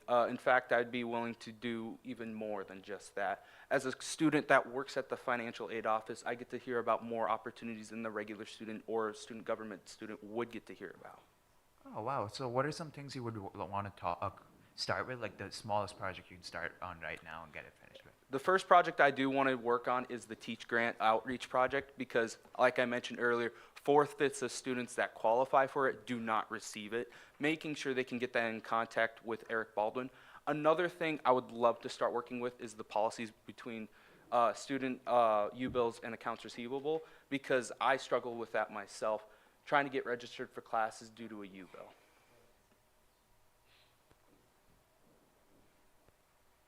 All right, and so Senator, Pedisani. It's gonna take me a time or two. I apologize. You're all good. As Senator Gopa said, you've made some really great points, but what are some things you've noticed while working in the office? You worked in the Office of Affordability? Office of Student Financial Aid. Okay. What are some of the biggest discrepancies you've noticed with people trying to find help, especially with student aid? A lot of it has been with the FAFSA recently. I'm sure we all understand the FAFSA has been quite horrible this year, for lack of a better term. And we've seen a lot of issues with students that recently become independent trying to file the FAFSA, and we've been working with those students to try and receive their priority status. Another big issue with the FAFSA this year has been just tax information and getting signatures on it. And being able to talk with those students, letting them know it is okay that we've seen your struggles, we see what's going on, we'll try to get you that priority status. And then there's also the issue that was my senior year, FAFSA was due sometime around December, and now it was pushed back all the way to, it opened in December and was pushed back to all the way till sometime around March. February 29th. Yeah. So what are your thoughts on trying to clear the confusion with it, with all of this, all of this, like applying for scholarships, FAFSA, and all the random deadlines that are just out of nowhere? I totally understand that. It has been a huge frustration. In fact, we've been receiving calls about people who could not apply for the George Washington Carver Scholarship because they thought they needed their FAFSA back before they could apply for it, and they lost out on potentially a full ride to Iowa State. So we understand those frustrations. Being able to outreach with not just students on campus, but potential students who want to come here. The FAFSA this year is, of course, just a heck of a thing. They're trying to change it so it's not EFC. EFC was such a political term, which meant expected family contribution, and people were like, I'm not expected to pay this much towards college. But instead now it's SAI, which is the Student Aid Index, which can go negative to show who is the most needy students out of all students, which will help us attribute financial aid more affluently than it ever been before. Another huge thing that you haven't mentioned, but I am going to mention, is the movement to Workday. Financial aid is going to change majorly, especially if you're a double major or trying to pursue a minor that isn't necessarily related to your major. We weren't able to track this, it's a federal thing, but now with Workday we can. We are looking at program of study credits, which are what is required for you to get your financial aid. If you do not have enough credits for your program of study financial aid, you may not be able to receive full-time financial aid. Thank you very much, and I would like to yield my time. All right, Senator Nievenhoven. So you mentioned intending to work with governmental affairs. What is your opinion on working with the state to explore, advocate, implementing reciprocity with other states, or in other words, matching the in-state tuition costs for a student living in certain states? You know, I'd love to have a wonderfully written out answer for you, but I don't. It's a really big struggle, especially for students that want to come to Iowa, and they may live right on the border. My boss, in fact, was one of those students. He lived right on the border of Omaha and Council Bluffs. So he had to pay Nebraska tuition for Iowa State, which is not cool. I mean, it's not. So I would love to start working, and I would love to start doing more research on that. That is not a topic I am very educated on, but I'd love to learn more about it. Senator Samantha Jones. Hi. I have another question. So I am an out-of-state student. I'm from Texas, and as I came to Iowa State because of the financial aid. However, when I came to Iowa State, the more scholarship I received, I went around in circles at the financial aid office trying to get answers, and it was really difficult being a freshman and trying to get the answers that I needed. How do you intend to make that process a lot easier for students that are, maybe confused with the process of financial aid, or they just simply don't have the support system back home to help them with that? Yeah, of course, I would love to create a document that displays how financial aid works. So most people, actually all of you here, have a cost of attendance sheet. This is how much we expect it for you to cost to go to Iowa State. We've had students that have received so much scholarships that we've had to reduce institutional aid because of that cost of attendance sheet, which can be very frustrating, especially if you're an out-of-state student just trying to pay for college. You lose a scholarship, you're like, what's going on? Being able to be more transparent with those students and saying, hey, this is what's going on. You receive this outside scholarship, which is affecting your financial aid. Of course, it's still very, very confusing. It can be very upsetting, but it's just the nature of it, and that's why we need to improve it.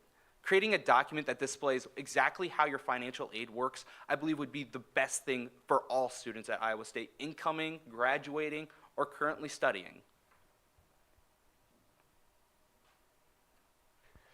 I just want to say thank you so much, and I really appreciate how enthusiastic you are about this. I yield. Senator Agarwal.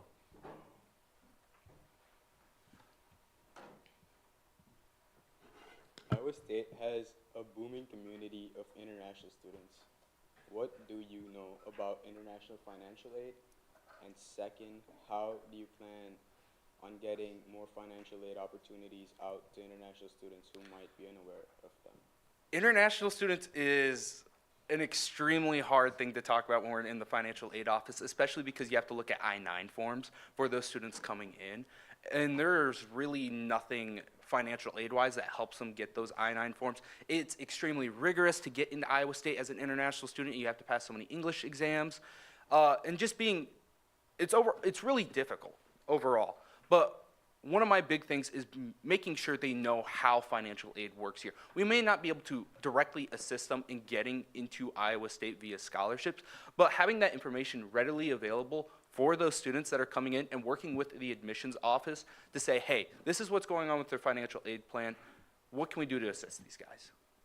I know that might not be the best answer, but I'd love to talk to any student who has any idea about it to see what kind of improvements we can make. Thank you for your time, and I look forward to working with you. Thank you. Speaker Momini. Hi, I'm back. So as you just said with the shift to work day, if you are not full-time with your credits that are working towards your major, but you have minors and you're working full-time with your minors, you could most likely not qualify for full-time financial aid. Is that something that you'd be willing to work with students? I personally have 3 minors and I'm basically done with my major, so that was disheartening when I went to talk to my advisor. And then when I asked my advisor, what do I do about that, she told me that she didn't know. Would you be willing, or like you have a lot of resources, it sounds like, at the financial aid office to educate our advisors who are advising the students about what they should do in these situations? Because sometimes, especially with everything that's been going on with the FAFSA, the financial aid office lines are busy. Yeah, as somebody who's been working at the financial aid office lines, I understand it can be frustrating, especially with some of those queues being 15 to 20 minutes long, waiting to get an answer of a yes or a no. It's extremely frustrating, and the worst part is that because we're moving to a better system, we're able to account for these things. This is something we were supposed to account for 20 plus years ago. Now we can account for it, and for students who are currently here, it sucks. That's what it is. It's not fun, and we're just trying to figure out how we can get through college through a sustainable way. There's not much we can do for current students that are about to graduate. I apologize for that. All loads, you still will get financial aid from your all load status. It might not be program of study status, but you will. And even if you're only taking 6 credits that go towards your major, that still qualifies you for half-time financial aid. I apologize again. It's just federal policy. I would love to work with the government affairs and legislative ambassadors to talk to federal legislators to see what changes we can make towards that. However, for incoming students, I want to be able to create documents that display, hey, this is how your financial aid works. If you want to go in multiple pathways, this is how you should do it. This is how you would be able to attain 2 majors. This is how you'd be able to go with your major and 2 minors and still be able to receive your full-time financial aid. And I believe that also working with the financial aid office, creating appointments that are directly related to helping you create a program of studies for 4 years that allow you to get that full-time financial aid. Thank you. I really do appreciate you. You seem very knowledgeable, so that makes me very hopeful, and I'm sure that you'll do great things in this role. And with that, I yield. Thank you. Senator Azan.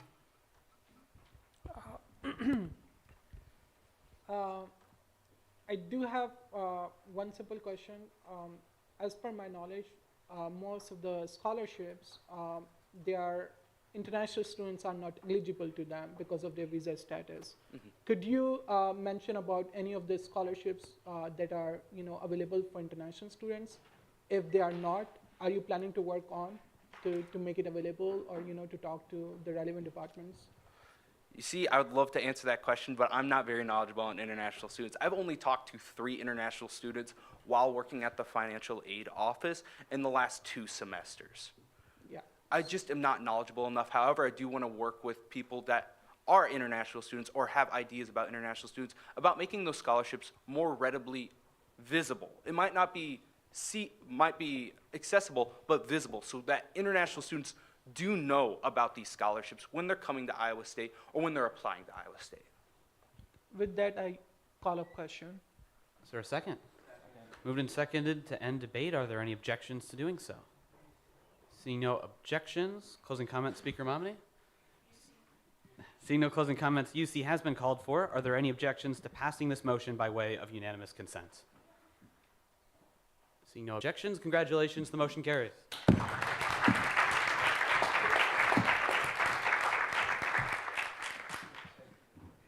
And so with that, we'll move into item 2024-1-012SC, executive nomination for the Director of Marketing with Speaker Momini. I'm just going to invite the nominee up to the stand to tell us a little bit about themselves.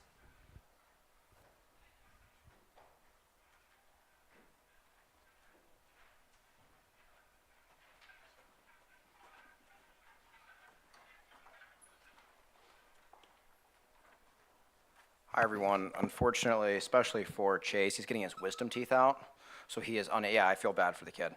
Unfortunately, he is not able to be here tonight, but he did put a statement together for us. He did serve as Director of Marketing, and all those amazing photos we had at inauguration were specifically taken by Chase. Accepting the Director of Marketing position is a significant milestone both for myself and the student government body. It marks the beginning of a new chapter in our efforts to engage and serve the student community. As an enthusiastic member of the student body, I am honored to accept the responsibility and continue serving as Director of Marketing. Sadly, however, I could not be there in person tonight. I had to take an urgent wisdom teeth removal. Bummer. However, Vice President Margaret was kind enough to give me an opportunity to address you all remotely. As many of you know, I'm extremely new to student government and have served a little over 1.5 months in my position, focusing mainly on learning the community and best ways I can serve the student body. From this learning process, I have set my focus on 3 main objectives. First, enhancing communication and visibility. Everyone on campus should know who student government is and what we do to help them through their journey. From policy changes to funding help, we are always there to help our student body. Second, implementing innovative marketing strategies. Our PR committee is already looking into large additions we can do to improve our social media presence. I think it's one of the most important initiatives we can handle to promote and share our resources. Lastly, commitment and gratitude. Every person you see here tonight is here out of compassion and respect for their community. We volunteer for these positions, take on countless hours, and open ourselves up to criticism in hopes to make positive change for our fellow students. We should be taking every day to remember that the commitment of everyone on this board does not go unnoticed. All right, and so the floor is open for questions as best President Hirsch can answer them, starting with Senator Holliday. Yeah, I just wanted to say last term Chase was on my cabinet and he did a really great job. He was only there for about a month or so, but I just wanted to speak on his behalf and say, like, I support this nomination. I think he's going to do a great job. He really proved himself in that short time he was there. Normally I don't speak on behalf of people that aren't here just because we like to see them in person, but given the circumstances, I do think that he would do a great job, and I encourage you all to vote yes. Senator Gopa. Yeah, I think you'd do a great job because we saw he did a decent job last semester, but this whole semester. But I think we should table this to the next meeting because I'd like the new senators to actually get to know this candidate because they're gonna be seeing him a lot more, and we want to be able to talk to him and ask him questions because honestly, yeah, if you guys don't see him, what's the point of talking to him? And yeah, Martin Hirsch, spoke for him, but Martin Hirsch also chose him, so. Yeah, I'd also love to give some more context on that too. We have to get the ball rolling because again, this is our last meeting until August. One of our plans is doing student government headshots of everyone so that way we can look more professional when it comes to updating our website. We want to increase the photography of student government members. And then also it's great that Chase can get the ball rolling working on Instagram as official director of marketing. Yeah, he can still do the job even as not the director of marketing. You can still be part of the PR committee. And if you're really passionate about putting him on, let me continue. You can write an executive order and put him on. But I think as Senate, we shouldn't start a precedent where we put on directors without actually hearing them speak in person and asking them questions.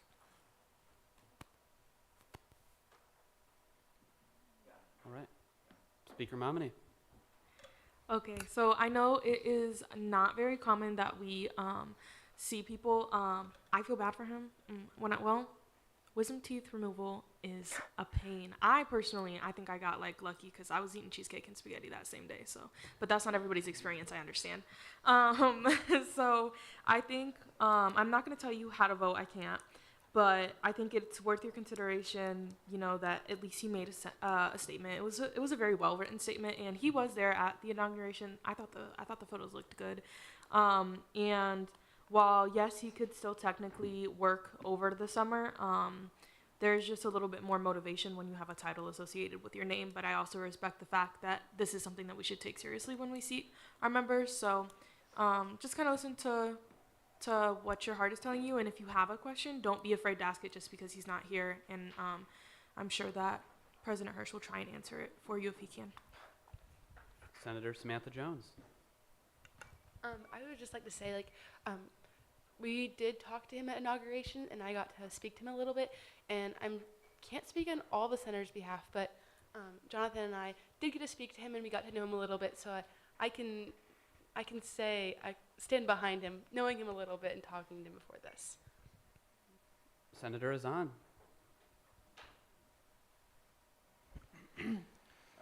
I do see where Senator Gopa is coming from, and in the last term, we have seen we have tabled multiple bills just because the candidate could not make it because of the class or other commitment.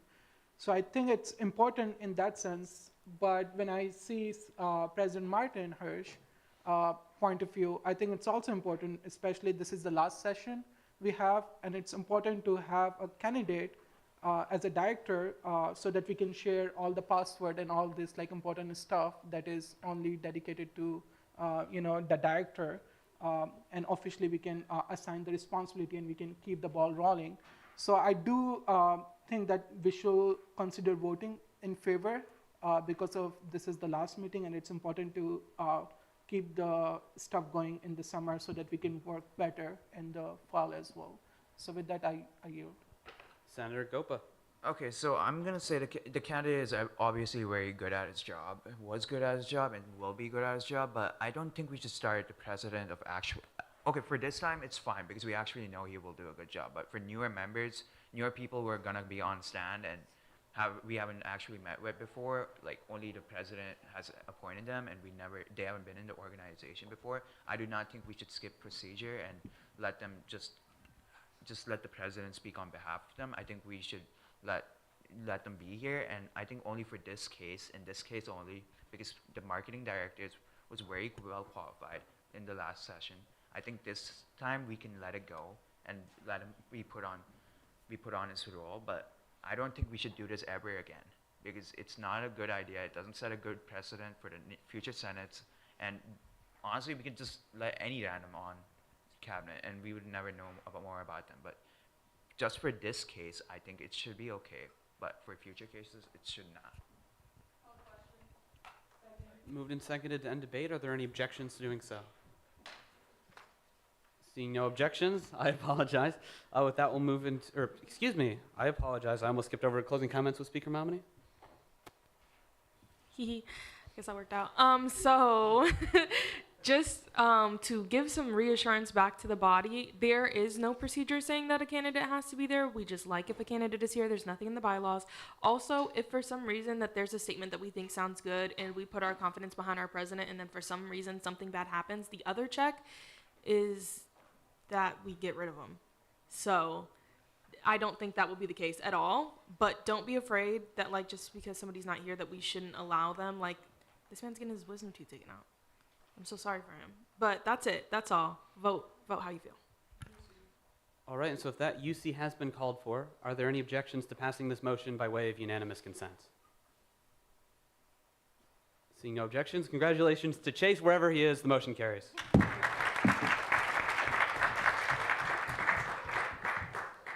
Moving into our next item, item 2024-1-013SC, executive nomination for Director of IT with Speaker Momini.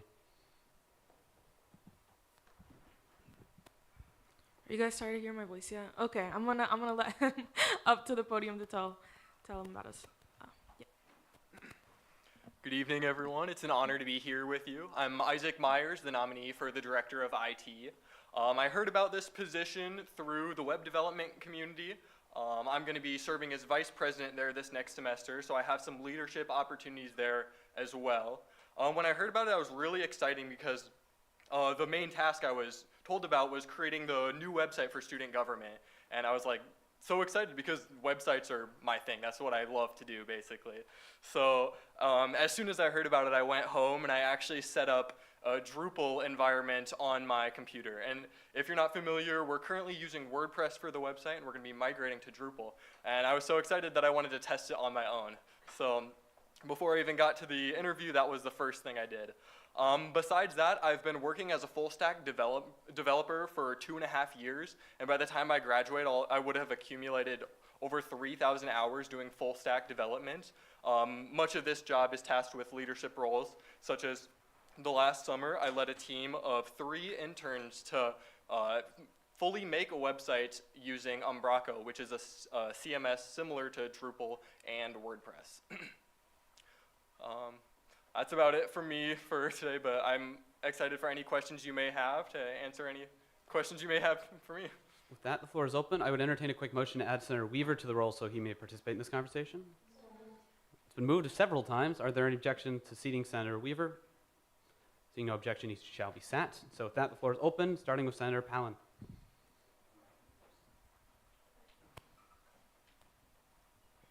Hi, so can you explain how the migration from WordPress to Drupal how you're seeing that working and how you're planning on organizing that? And also, can you sort of elaborate on how much you've worked with Drupal before and how that might look in this upcoming term? Thank you. Yeah, so Drupal itself I hadn't worked with, and that's why I specifically wanted to set up an environment on my personal PC. However, I do have experience with WordPress and Umbraco, which are 2 different CMSs, which is that type of software. As for that, I would like to start by setting up just the backend, which is the basics for any CMS, and then I would like to get a task of each component that needs made for the new website. So basically, CMSs separate them into a tree view where you have all the different pages on your site. And I'd like to basically take that specifically from our current WordPress site by looking at their back office and then converting that over to our Drupal site as well. There's also lots of different opportunities to add different styles that we can customize that for that newer and fresher look that we're kind of missing from our current site. Awesome. And also, were you planning on having like a team of people working on this, or how are you planning on collaborating to put this together?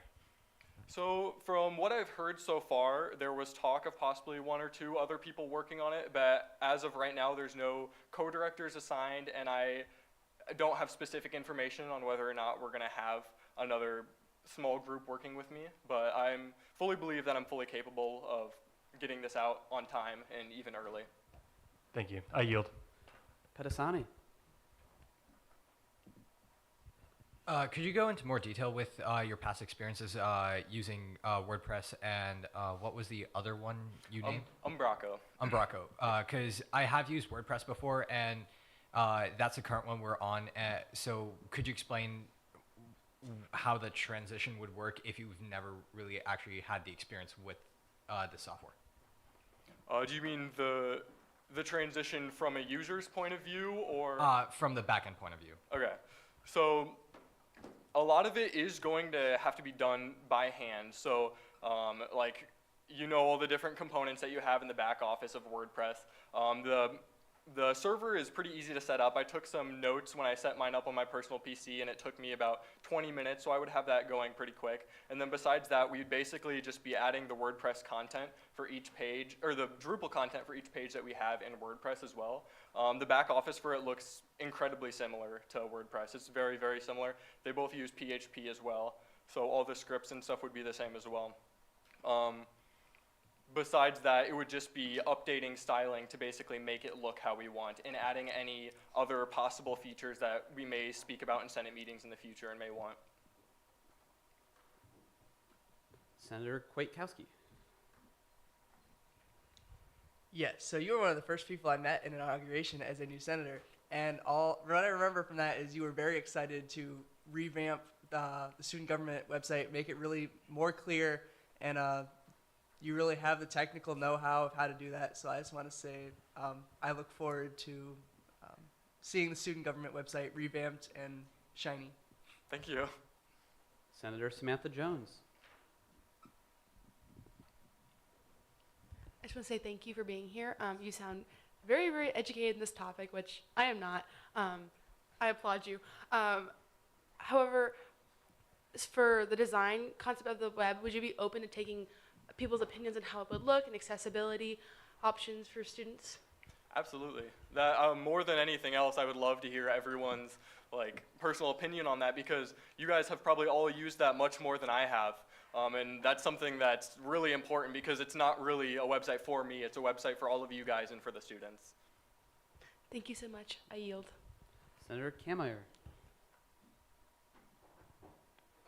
You seem very experienced in this, especially with the computer things that I don't really know about. From a user perspective, how do you plan to make the website more user-friendly with the transition? Thank you. Yeah, so a lot of the current issues with it are results of either WordPress issues that are like not solvable, basically like security issues and things like that, or it's like styling things that might not make it as obvious what the user should be doing or like where they should be going. So basically, I would like to probably get some information from people who have used it more about what they may have struggled with when using the site, and then I would like to use that to make it easier to read, easier to look at, and other things like that that might just make it easier for the user experience. I'll just say thank you, and I yield my time. Call to question. So Gopa has a question. You can withdraw or you can continue. Withdraw. Senator Gopa. How quick will it take you to push the website out, the new website out? So ideally, I would like to do it in under 2 months, but it really depends on how many days a week I'm working on it. I'd like to be working on it 2 to 3 days a week, as I am working 30 hours a week at my software job during the school year on top of credits as well. But ideally less than 2 months, because that would give me time in case I go over to still easily have it done by the end of the semester. Are you planning to make some like Figma design before you push it out? So if we wanted to make some comments or add new features to it, you would be willing to push it out to Senate? Yeah, I'd love to start by doing some type of Figma like schema, so it is more of an agile type of environment where I'll plan it, then prep it, and then push it out. That's ideal. And then I can also bring that to the Senate meeting to speak to you guys about your thoughts on that as well. Would you also be willing to update the current WordPress website right now so it's just up to date, and then you could start on your Drupal stuff? Yeah, absolutely. As soon as I get all the information for that, I'd love to start working on it. Ideally, I was planning on doing as much work as I personally can over the summer. Whether I have the tools for that or not, I'll be doing it on my personal environment, if nothing else. Cool. And after the website, are you planning to do like other projects, like I know Alexander Palin has some kind of projects and he talked to you about them. Are you planning to do anything else? I have not been told about any other possible project, but I did hear someone mention the possibility of an app at the beginning of the meeting, and that kind of caught my attention. Besides that, if there's any other possible things that would be worked on after this, I'd be happy to work on those. All right, and so if that, the floor is open for any further questions. Move to end debate. Is there a second? Moved and seconded to end debate. Are there any objections to doing so? Seeing no objections, closing comments, Speaker Momney?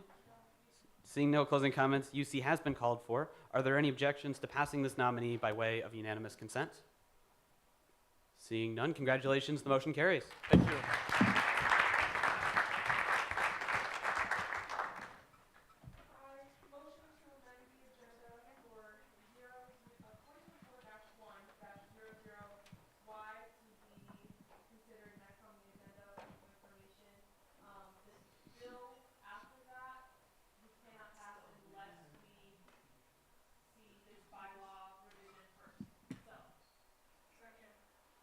All right, and so it's been moved and seconded to amend the agenda, so we're immediately considering item, I'm sorry, did you say 2024-1-00Y? Are there any objections to making this amendment? Seeing no objections, it shall be made. So if that, will move straight on to item 2024-1-00Y, changing the title of Director of Student Initiatives with Speaker Momney.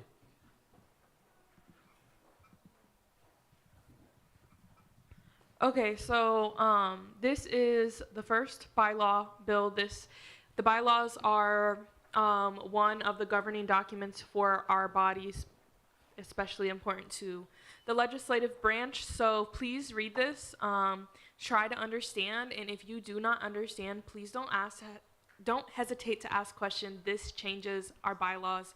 I've tried to, what's the word I'm looking for? I'm trying to say that it's important. Please read it. Please ask questions. That's all. So if that, the floor is open for any discussion. Moved and seconded to end debate. Moved and seconded to end debate. Are there any objections? All right, and so you can withdraw if you wish. Or who? Okay, I'm sorry. I can't always tell who called it. And so with that, the floor is open, starting with Senator Sidney Jones. Thank you. That was a really fast call to question after she just said this was really important. Anyway, with what I'm going off of is, here we're changing the name of not only a director, but also an entire committee and every place of it within the bylaws. This is changing the Director of Student Initiatives or Director of Student Services to Director of Events. When I looked at this last week, I didn't necessarily love the name Director of Events. I'm open to the idea of changing the name. However, Director of Events doesn't necessarily fit in with kind of the same theme that we've seen throughout the rest of our directors. It also mimics IRHA, which is fine, but we are our own organization and have stood as our own organization for the entire time, so mimicking doesn't also seem like the best idea to me, as that can also cause confusion in that. Like I said, I'm open to changing the name. I don't think necessarily there's confusion around the name right now. However, I think the name that we are suggesting is not the exact fit that we are looking for. Senator Azan. I think it's a great bill, to be honest, because when I joined the student gov, I was confused about like the responsibilities that being done. But having the name Director of Events kind of like make it easier to visualize all the events and the activities that will be the responsibility of the Director of Events. I think it's not about mimicking. If something is good, has been done in other organization, we should follow it and we should appreciate it. And I think the name looks good, Director of Events. It's easy to visualize. It actually opens more avenues to have more projects as well, and get inputs from senates, and then add that to the responsibility of Director of Events. So I think it's a great bill, and we should consider it. I do have a question for Speaker. did it pass in rules? Did you guys see it in rules or? Yeah, in the committee update, yes, we seen it in rules. We sent it no bias. With bias or unbiased? No bias. Okay, so we're good. Thank you. I yield. Senator Gopa. Okay, so for those who are new here, Director of Student Services, the name doesn't sound what it sounds like because I'm gonna go over what they actually do. They just do a couple special projects throughout the year, and probably gonna work with the new cabinet slate about their projects that they want to push out. And something I would be open to is changing it to Director of Special Projects, and the committee would be called Special Projects. And I motion to amend this bill to change all instances of events to special projects. Moved and seconded. Are there any objections to this amendment? All right, and so you can withdraw, or we can move into discussion. I withdraw. It's been withdrawn. Senator, you still wish to use your speaking privilege? Wait, no, I do not withdraw. Okay, and so if that will move into discussion specifically, we're going to start a new speaker list here, but we're on discussion specifically about that amendment that Senator Gopa has proposed. You can finish your speaking privilege if you wish. Yeah, I like the new name because Special Projects explains what this committee actually does. They do special projects. They do the campus safety walk. They are gonna probably work on the new project, new concert for the next year. They're gonna work on a couple other special projects, and events doesn't sound as great as special projects. And I think telling students outside student government that we have a director of special projects sounds kind of cool, honestly. Like, yo, are we in the FBI? No, we're in student government. We're direct. Yeah, that's it. Senator Sidney Jones. Yeah, I really like the name that Senator Gopa has brought up there. We actually have an account called Special Projects right now. So I think kind of carrying that name over, I mean, obviously the account doesn't go with the committee, but we already have the name. And I kind of heard a little bit of a misconception too. The jobs of the director is not changing. It's only the name. There's nothing about it is changing besides the specific name. And I think this name is able to not only separate us from IRHA, but I also think it fits better for this role. With that, I yield. Point of information, it does strike two things from the bylaws that no longer are done their old projects, but yes. Senator Spahn.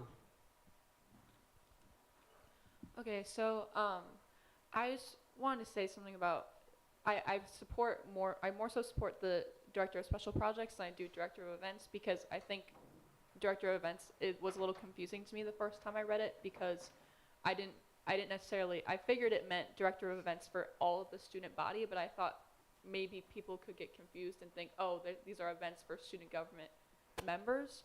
And that was like kind of confusing to me initially. So I thought that we should change it to something else. And I would support changing it to special projects. I yield. Senator Holliday. Yeah, I want to voice my support for changing it to the title of special projects as well. I think it better emulates the idea of the position, because this position isn't only supposed to do events. A couple years ago, this past year, our director of student services did things a little different. The year prior, the director of student services actually worked on a project regarding cookbooks for students and how students can be better with their nutrition choices, just providing unique things like that don't really necessarily fit into other committees or roles. And I think that because there's certain unique things that still fall into place within this title, I think special projects fits better than events. I yield. Senator Weaver.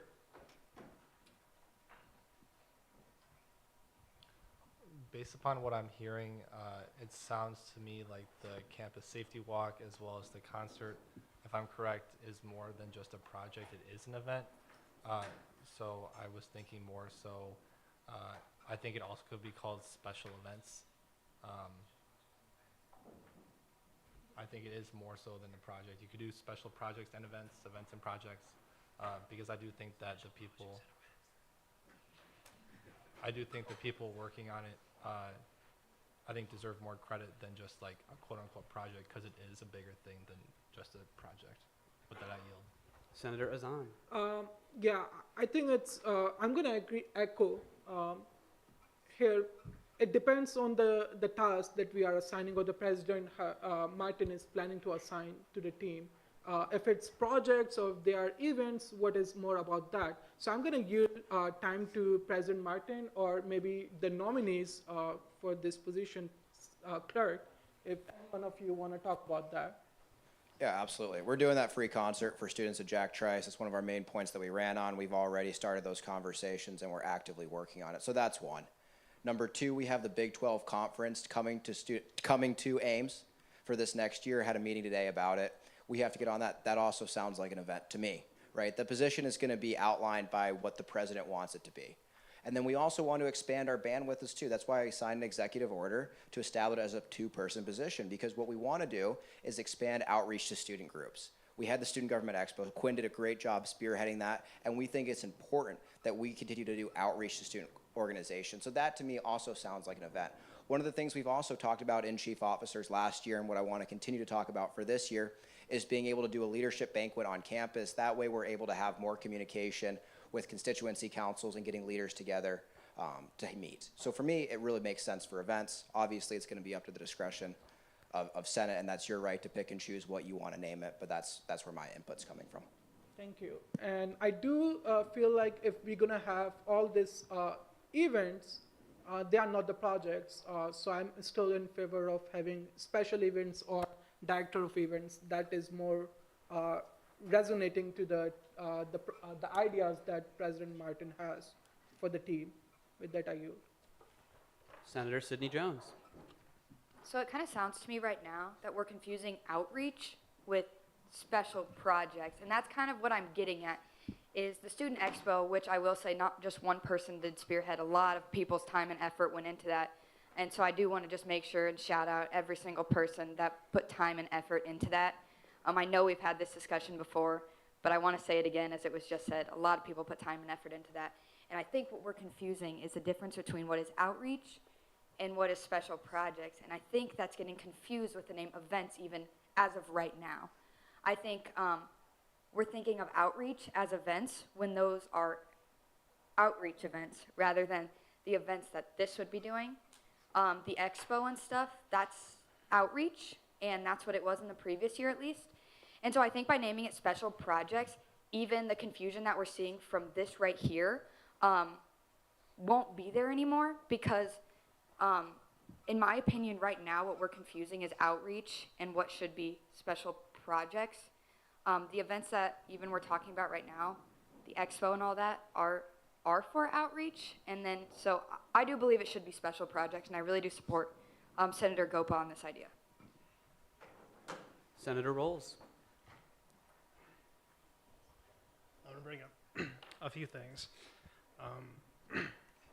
One, I think I do like the idea more about special events, or something more stating the events portion, because a lot of things that Student Initiatives currently does or has done in the past is more an event rather than a project.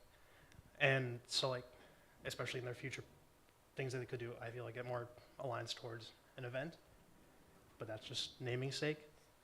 I also think it wouldn't cause many issues, but it would be confusing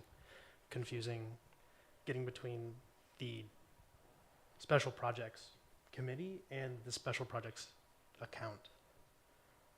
Like, even if someone just says special projects, you have to specify which one you're talking about, versus you didn't have to previously. So like, I think sticking to something more like special events and projects. No, we can have an and, because we have health and wellness. Just kind of throwing around ideas. Senator Everhart. Yeah, so to build off of that, I was kind of brainstorming different ideas of how we can incorporate both special projects and the events aspect. And I guess the title that I came up with would be Student Activities and Engagement. I feel like that also encapsulates not only the project side of things, but the event side of things, because you know you're having those activities, but you're also engaging with students and letting them know what student government does for them. So just putting that thought out there, potentially doing that, because I do understand the confusion of having it just as events. Whenever, you know, that was first proposed, I guess I was a little confused of what events, what do you mean by events specifically? What type of events are we having? And by clarifying that it's for student activities and engagement, you're, I guess, just further building upon what events we'd be having, or projects and initiatives that would be started for the benefit of the students. So with that, I yield. Senator Gopa. So yeah, okay. So I said special projects, right? I like two options: special projects and events. I'm gonna stand up because I've been sitting for so long. Okay, special. Let's go with option number one: special projects and events. Let's do that. And option number two is student activity and engagement. I also like Everhardt's name for it because, honestly, yeah, those two actually specify what the committee does. And to mention Rawls's thing about the committee and the fund, I think people can add an extra word to it. It's not a big difference. And yeah, I like those two names. I really think we should change it to either one of those two names. And I will withdraw my motion if we can just want a motion. How can we do an informal vote where we vote if we can vote on these two names? So that would be a straw poll, and we could not do that. And unfortunately, we're past the point we could feasibly withdraw your motion. So I apologize. Okay, so yeah, I would really recommend if it's special projects and events, because it encapsulates the events portion of this committee, and it also encapsulates the special projects portion of this committee as well. And I think director of special events, special projects and events would sound great, as well as director of student activity and engagement, because those two seem perfectly viable. And I'm only standing up because I've been sitting down for 2 hours, and I think it's unhealthy to sit down for a whole hours of time. And if you are feeling like you're queasy in the legs, please stand up once in a while. Point of information, Senator Gopa, if you would like to end this amendment, you could, as you just said, because you think that there's a better name, we could just motion to end it, and then we could move into a different amendment. Motion to end amendment. Is there a second? Okay, so to end this amendment, we do have to vote on it now. And so UC supports, point of information, UC supports the amendment. The amendment, am I correct, is changing SI to special projects. Is that correct? Yes. That's the motion as a whole. And so voting yes means upholding that amendment. Voting no means back to general discussion, and you all could propose something new. Sorry? Yep. Yep, unless there's a specific call for a roll call vote, we're going to do a placard vote, yes, no, or abstain. Those in favor? And for the record, please hold them up rather than just setting them up so I can differentiate. So no one in favor, those opposed?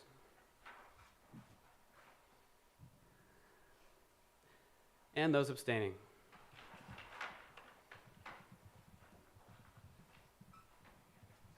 Hold on one moment. So with a vote of 28 to 0, the motion to change SI to special project has failed. So we're back on the bill as a whole. New speaker list. Senator Kameyer. All right, I would just like to point out, so I know that we just rejected that and we're trying to come up with a different name idea, but anything to do with projects, like we talked about like the expo, like the expo was still technically a project, so that's going to get confusing with outreach anyway. So, and I think anything that starts with special blank, it just kind of sounds silly. So I think student events is where I'm at right now, and engagement kind of sounds like outreach. And when I think activities, I don't really think what student initiatives does right now. I yield my time. Senator Samantha Jones. I am in favor of a compromise, and so I think special events and you said projects, correct? Because the projects encompasses a lot, as well as the events, and so I think a compromise is where it's at. And as stated before, we have the and in there for health and wellness, and so it encompasses more. That's just my take on that. Senator Azan.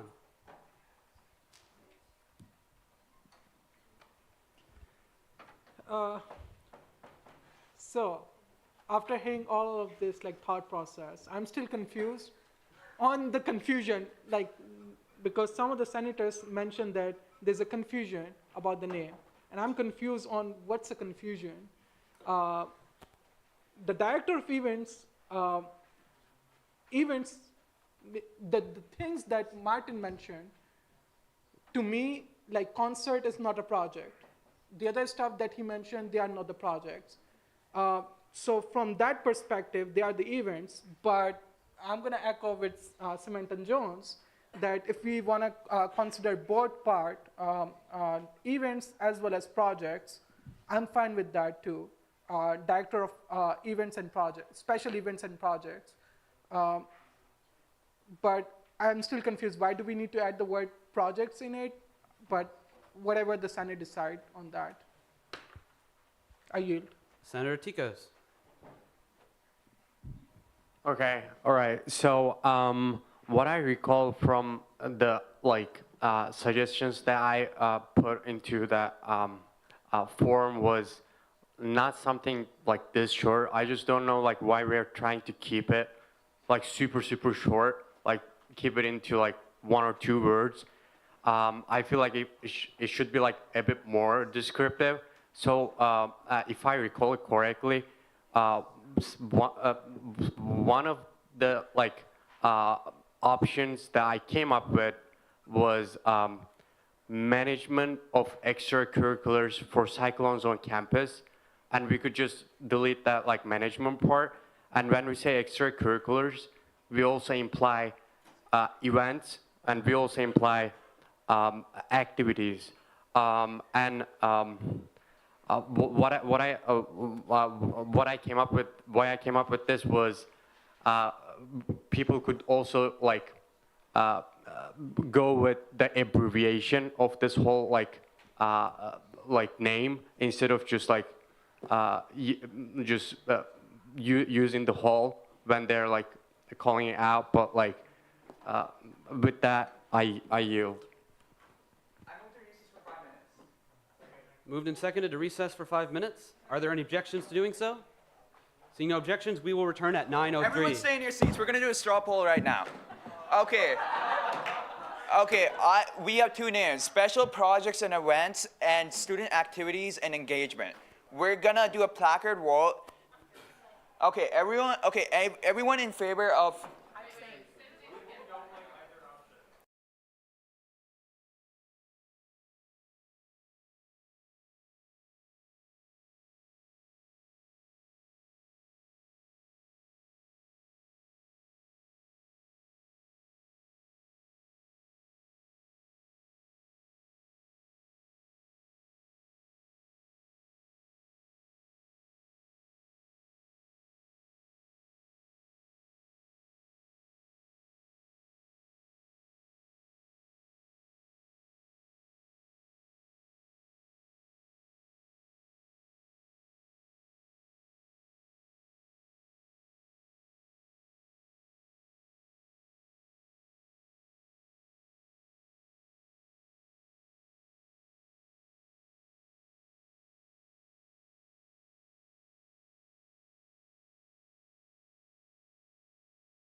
At this time, we'll re-adjourn.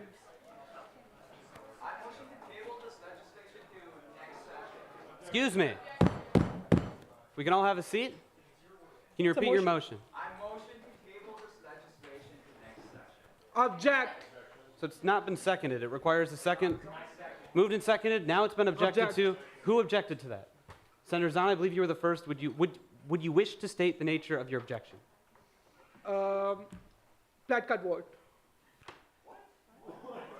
I feel like we had enough discussion on this, and we are in a position to make a motion on this and approve this bill. So Senator Gopa, if you wish, this is your last opportunity to withdraw that. Withdraw, call to order. Call to order? Call to question? Yeah, one question. Is there a second? Moved and seconded to end debate on as a whole. We're back on the bill as a whole. So this would be voting on the bill as is, and it would pass or would fail. So it's been moved and seconded. Are there any objections to ending discussion now? Objection. Do you wish to state the nature of your objection? I would like to amend the bill to say student events rather than. Second. Object. Okay, so that was not a, you technically can't make a motion there. Senator Gopa, you can withdraw, or we can move into a discussion on whether or not to end. Withdrawn? Do you wish to make?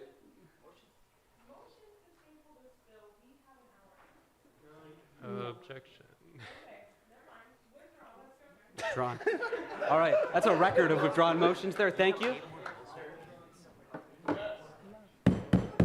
Hey, everyone, we're back on the assembly as a whole. Thank you. Yes.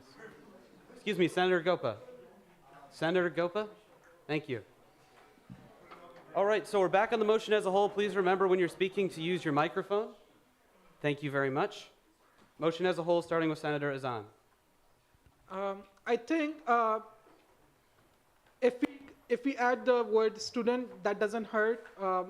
That's a good good thing to do. Director of student events, and personally, whatever the Martin says, that these are the things that he wanna accomplish under this responsibilities, that qualifies as an events. And the other things that has been done in past, like safety walk and the other stuff, I still believe that they are also considered as an event. It's nothing that why do we want to make like a big name and like not easy to pronounce and take so much time. It's just make it easy, and we can work on together as a Senate and define the responsibilities and the things that should be included in the responsibilities in the criteria of events. But I think the name sounds perfect to me, and we should vote on this, whether we want to consider or not. We can work later to define, okay, so these are things that we want to accomplish under this committee. With that, I yield. Kwiatkowski. Yes, so I'll just read from the bylaws here about the Director of Student Services, which we're looking to rename. 4.4.15.1, which is the first one. Working with the Student Initiatives Committee, partners in the university, and the City of Ames to hold student-centered events and campaigns throughout the year. So literally in the job description, it says that you hold events, and I yield. Speaker Momini.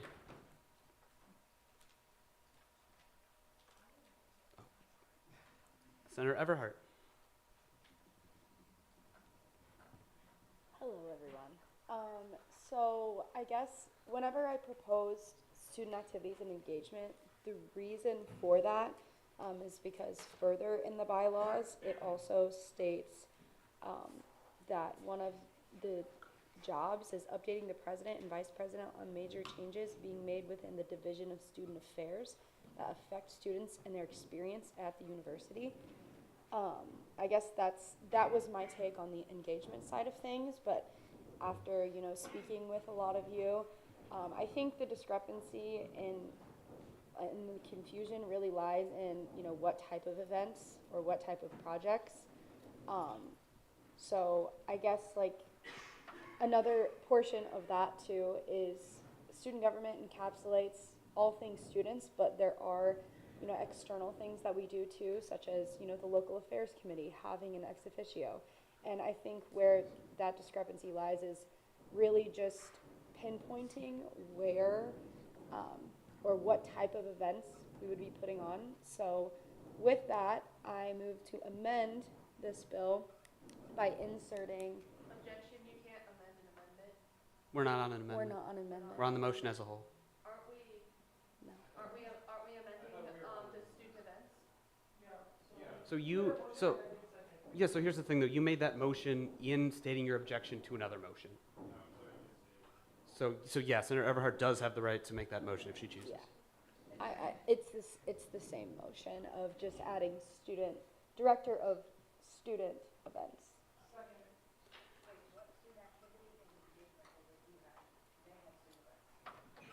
So Senator Everhart, can you repeat your motion Okay. for the body? The motion is to amend the current bill by inserting student in front of events in the second ordered line. So, or no, the first ordered line that says, so it reads Director of Student Events. Is that motion meant to extend to the committee on the second ordered clause as well? Or Yes. Is there a second on that motion? Moved and seconded, and it's been objected. Who objected to that? Do you wish to state the nature of your objection? Absolutely. Okay. We stated two bylaws right here. Yes, it talks about events, activities, but student events does not encapsulate the fact that they have to communicate with admin and faculty and student affairs about what's going on. That part is engagement, and so I really like the name student activity and engagement because it completely encapsulates the entirety of the position. Student events does not do that, so there's my objection. All right, so unless you withdraw? I withdraw. Okay, so we're back on the motion as a whole. Holiday. So I think that we're getting a little bit lost right now in terms of what is better for the benefit of all students and future students and the people that are going to be administering the future of our student government organization and who's currently in it right now. I think we need to put aside the goals of our current administration and like taking out all of my bias in this because I know that there's a lot of considerations with the situation and that people may think I have bias, but taking it out of consideration, I do think that we're talking too much right now about what the current administration wants to accomplish and why, because of that, we should change the name to Director of Events or Director of Student Events compared to what all administration may want to do in future administrations. Because it is up to the president and vice president to assign duties and goals to these directors, so that can change from year to year. But overall, the general context of the position doesn't change from year to year, and I think we're getting that a little bit confused right now, rather than considering exactly what we think this position as a whole should be doing. Should they be only doing events? Should they only be doing projects? Should they be doing both? What's the best way to state that? Rather than just talking about, we want to do a concert, we want to have other events on campus, we want them to work with the director of outreach, things like that. So I think we need to consider what we want this position as a whole to be doing in the future and in the present, and put that into the best words for this title. I yield. Gopa. Okay, guys, we're wasting way too much time on this. This is common bike shedding. You guys should search up bike shedding after this meeting because that's exactly what we're doing. That's why Quinn's smiling because we have done this before. But yeah, let's stop wasting time on this. Let's vote on it. If you don't like it, say no. If you like it, say yes. We'll come back to this again next semester. It's just a name at the end of the day. The bylaws are gonna stay the same. Whatever this director does stays the same.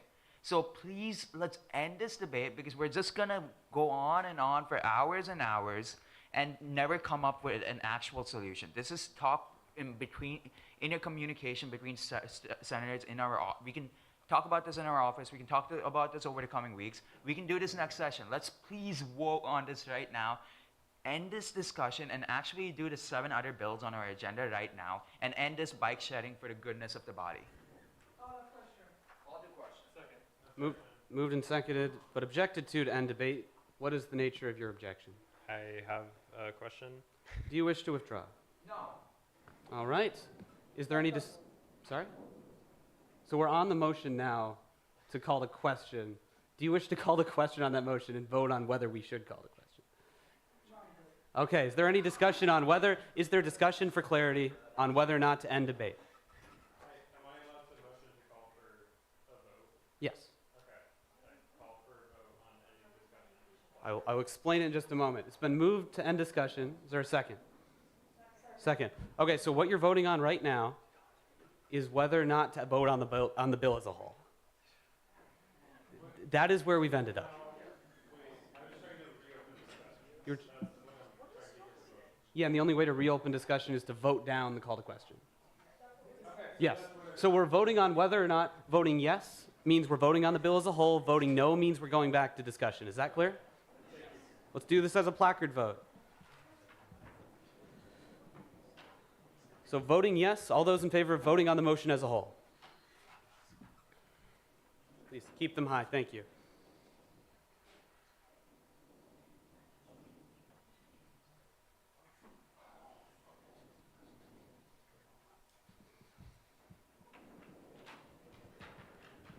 Thank you. Those opposed? Those who wish to abstain?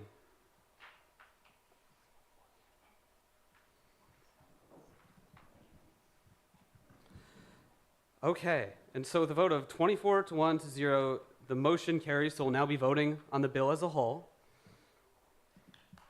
Thank you. Yes? Awesome. Closing comments with Speaker Momini?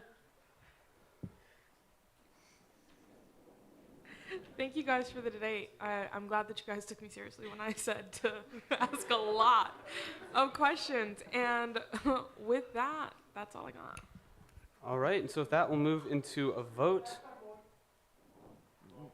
Roll call has been called for. And so if that, we'll move into a roll call vote. When I call your name, please say yes, no, or abstain. Moran. Yes. Rolls. Everhart. Samantha Jones. Pelzer. Atikos. Kwiatkowski. Utica.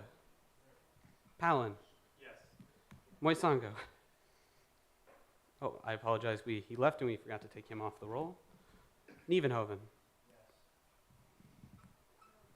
Weaver. Azan. Kameyer. Pedasani. Agarwal.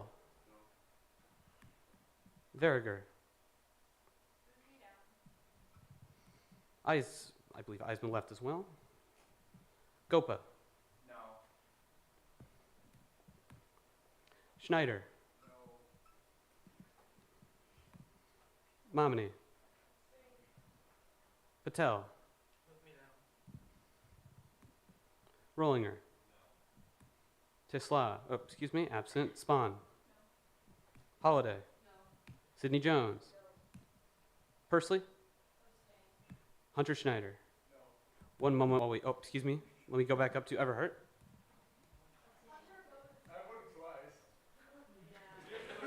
I didn't, okay. Excuse me. So can you remind me what your vote was? No. Your vote was a no. Jake Schneider has left. Okay, we're removing your second vote. I'm sorry. Some real identity. Okay, Atikos. I'm sorry. Atikos? What does yes stand for? Yes means passing the bill as a whole. Point of information, I don't think people actually knew what we were voting on. Yeah. Atikos. No. Kameyer. Yes. Verriger. And Patel. No. Am I correct in saying I have now called on all senators only once? Am I correct in saying that? One moment while we tally that up. I did.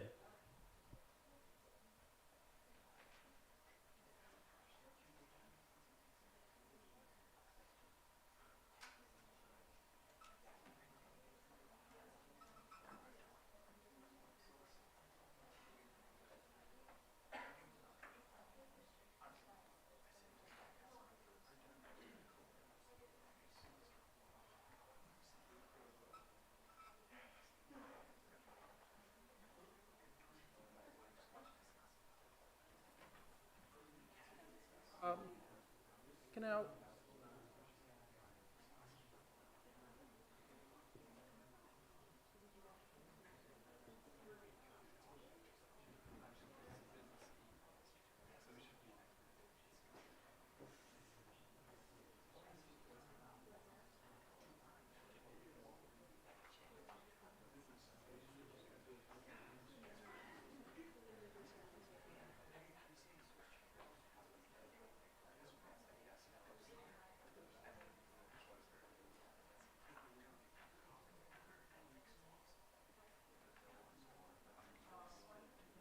Yes.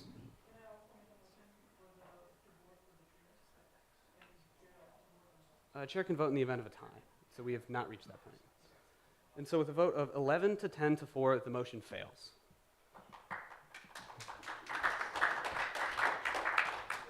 So with that, we'll move directly to item 2024-1-2014 SC, executive nomination for co-director of events with Speaker Momini. You could take that as a friendly, if someone wished to pose that as a friendly. Okie dokie. So because we did not change the name of student events, I would love for somebody to give me a friendly so we could change the name to be coherent with the bylaws. I motion to make a friendly amendment to change events to student initiatives. Thank you. Yes, I accept. Huh? Student services is correct. Friendly to the friendly. And then she's going to tell us a little bit about herself. So thank you. Point of information, Student Initiatives is the name of the committee. Director of Student Services is the name of the cabinet post.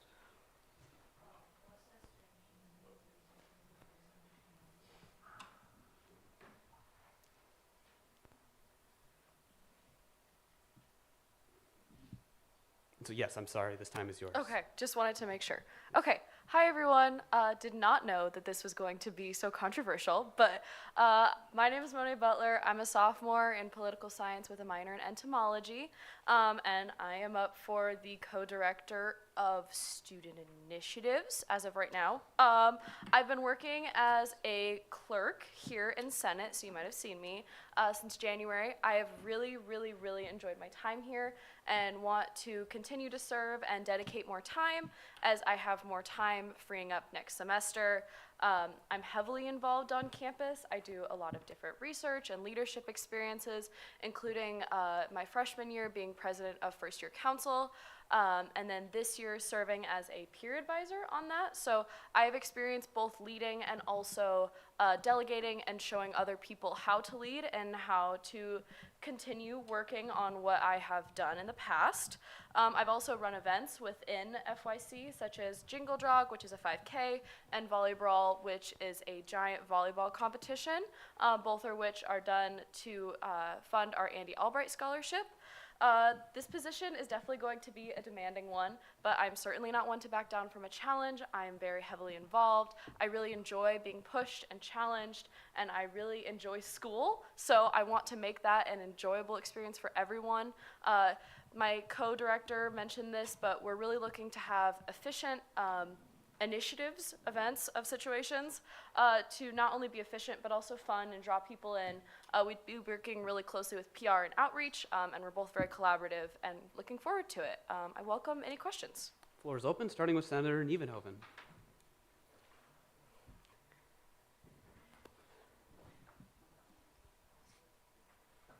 Thank you. I just want to voice my support for Monet. When she was president of first year council freshman year, I was her vice president, and I'm also a peer advisor for that organization at the moment, and she is always dedicated to all of the work she does. Like she said, she is never one to back down from a challenge. She always completes every task to the best of her ability, and I have no doubt that she would be perfect for this position and would plan every single thing that is tasked with to her to the best of her ability. So, thank you. Senator Kameyer. Can you talk about some of your experiences working in committees and just kind of building off ideas, which is really important for the Director of Student Services? Yeah, so I have not been on committees here as I am technically an employee of student government, so I'm not a senator and therefore I cannot be on committees. However, I have worked very collaboratively with a lot of different people. I've been in research groups where I have to work really hard to get my point across, especially when I was in agronomy and I was the only woman in the room. That was fun. So I'm really able to make my voice heard, but also listening to other people and collaborating. I'm very extroverted and very social, as some of you may know. So I really want to make sure that people feel welcomed and also have that translate into our different initiatives. Does that answer your question? Yes. Perfect. Senator Azan. Thank you. Okay, I'm still confused what word should I use, events or projects, but the idea is that what are the things that you want to work on in that position? Yeah, so I'm basically going to be at President Hirsch's disposal. We've talked a lot about the concert, the expo, things like that, really just getting the word out and using like things like outreach and PR, but helping to coordinate those so they can truly do their job and I can kind of focus along with my co-director on the background, the things that need to be done and delegating those tasks. So instead of outreach having to say rent a space, create a time, a date, things like that, they can truly just come to me and my co-director, and we would be able to work together to create that. So it will be very collaborative. Does that make sense? Does that answer your question?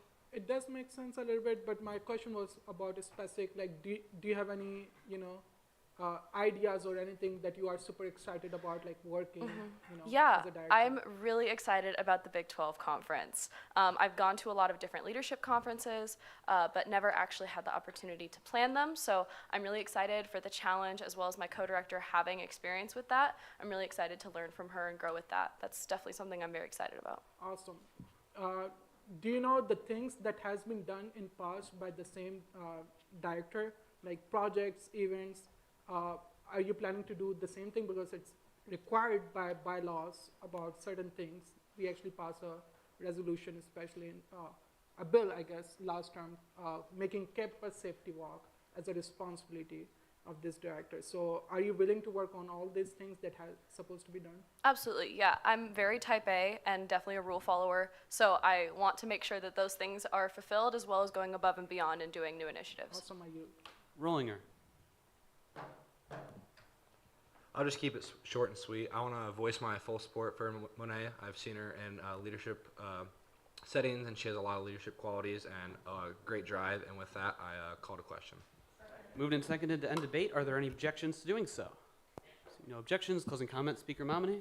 Seeing no closing comments, UC has been called for. Are there any objections to passing this motion by way of unanimous consent? Seeing no objections, congratulations, the motion carries. Thank you.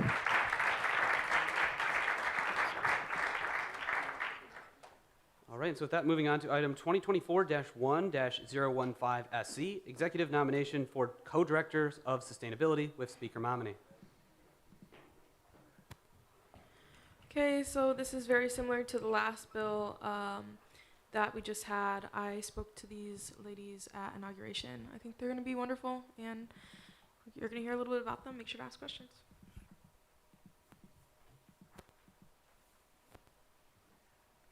Hi everyone, my name is Catherine O'Driscoll. I'm currently a sophomore at Iowa State. I'm from Illinois, and I'm currently majoring in environmental science with minors in biology and GIS, which is Geographic Information Systems. So a lot of the times, I tend to gravitate towards more leadership roles. For instance, in high school, I was the president of our National Art Honor Society, and then I was also treasurer of our ecology club, which is kind of the reason why I went into environmental science in the first place, is because that club really helped me through the projects such as restoring prairies right in the backyard of my high school.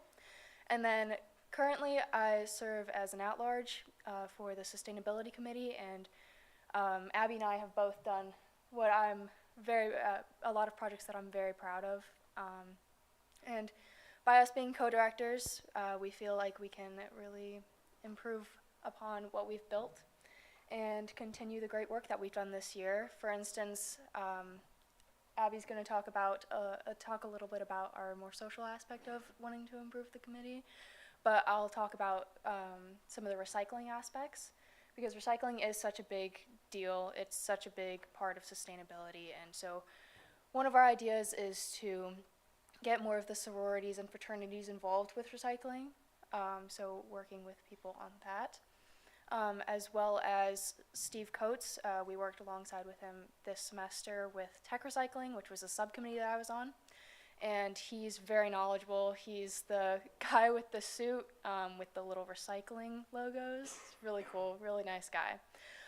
So yeah, that's part of our initiative. And Abby, go ahead. Hi, my name's Abby Bergstrom. I'm a freshman majoring in environmental science with a minor in biology, and I'm also from Illinois. I'm from northern Illinois, right on the Wisconsin-Illinois border. So I joined this committee as an at-large at the beginning of the school year because I was really interested in all the opportunities the campus had to offer, and I thought that it was a great way to get kind of into just the different spheres of environmentally friendly programs as a freshman. And throughout that, I just formed an incredible community, and I don't know, I think last year I definitely had more of a passive role as an at-large member, but it kind of just got me excited to take on a larger responsibility going forward as a leadership position as a co-director. As Kip mentioned, I was part of compostable cutlery subcommittee last year, and I hope to continue that going forward. We have our compostable cutlery being implemented in Hawthorne in the coming weeks, and then after that we're going to be following with the Hub and Clyde's with the ultimate goal of the MU. We're just working on logistics with the ISU dining services right now. And then, as Kit also mentioned, we really want to increase social media and just educational programs, just getting everyone around campus in the know about different environmentally friendly and sustainable things they can be doing in their daily lives. So yeah, I'm excited to answer any questions you guys have. So with that, the floor is open, starting with Senator Azan. So I'm going to speak in favor of both of these candidates. I know Kat for like 2 years. She was my student as a freshman in a course, and then we worked in a sustainability committee as well. They are super passionate about the job, and yeah, they're going to do great. So with that, I yield. Call of question if no one has any questions. Moved and seconded to end debate. Are there any objections to doing so? Seeing no objections, closing comment, Speaker Momini. Seeing that the closing comment was UC, it's been moved to pass these nominees by way of unanimous consent. Are there any objections to doing so? Seeing none, congratulations, the motion carries.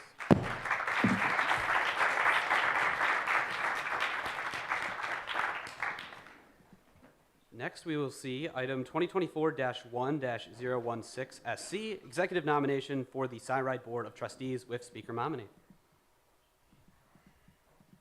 Okay, so we've all met this person before. I hope you remember. I've seen her in the office a lot lately, which I think is great. I'm glad that she's been there. So she's just going to tell you a little bit more about herself. Hi guys, hi senators. I'm Emily. I was confirmed last week for the ex officio position. It's my understanding that typically the presidential nomination for the SciRide Board of Trustees is the ex officio. So that's why I'm here. I'm also interested in this position because one of the first things that I wanted to do when I came to campus as a freshman was master the bus system. To figure it out, I found it a little complicated at first, but I quickly figured it out, and that was good. I know a lot of freshman students specifically do not have vehicles on campus, and I was one of those students last year. I took the bus all the time to get to Target and Hy-Vee and wherever else I needed to go. And then this year I do have a vehicle on campus, but I still use the bus system all the time because I have a prime parking spot at my apartment right now that I'm not willing to give up. So the bus system is very important to me, and it's used by a lot of students every day, especially the Orange Route and all of that to get around campus. And the SciRide system is especially important in the state of Iowa because it can get really, really hot, and some people don't want to walk at that point in time and get all sweaty before class. And then also in the wintertime when it's just way too cold to be walking around, nobody wants to be walking to class, so they'll take the bus. Some points that I want to focus on as on the Board of Trustees are sustainability, accessibility, expansion, and connectivity and technology. We're going to talk more about expanding the electric bus system. And there are 2 members of the Ames City Council that I worked with last night at my first City Council meeting. My seat neighbor, and then the city manager. So they're already pretty excited that I might be confirmed for this tonight. With that, if there's any questions, go for it. Floor is open. Do you withdraw? Senators on.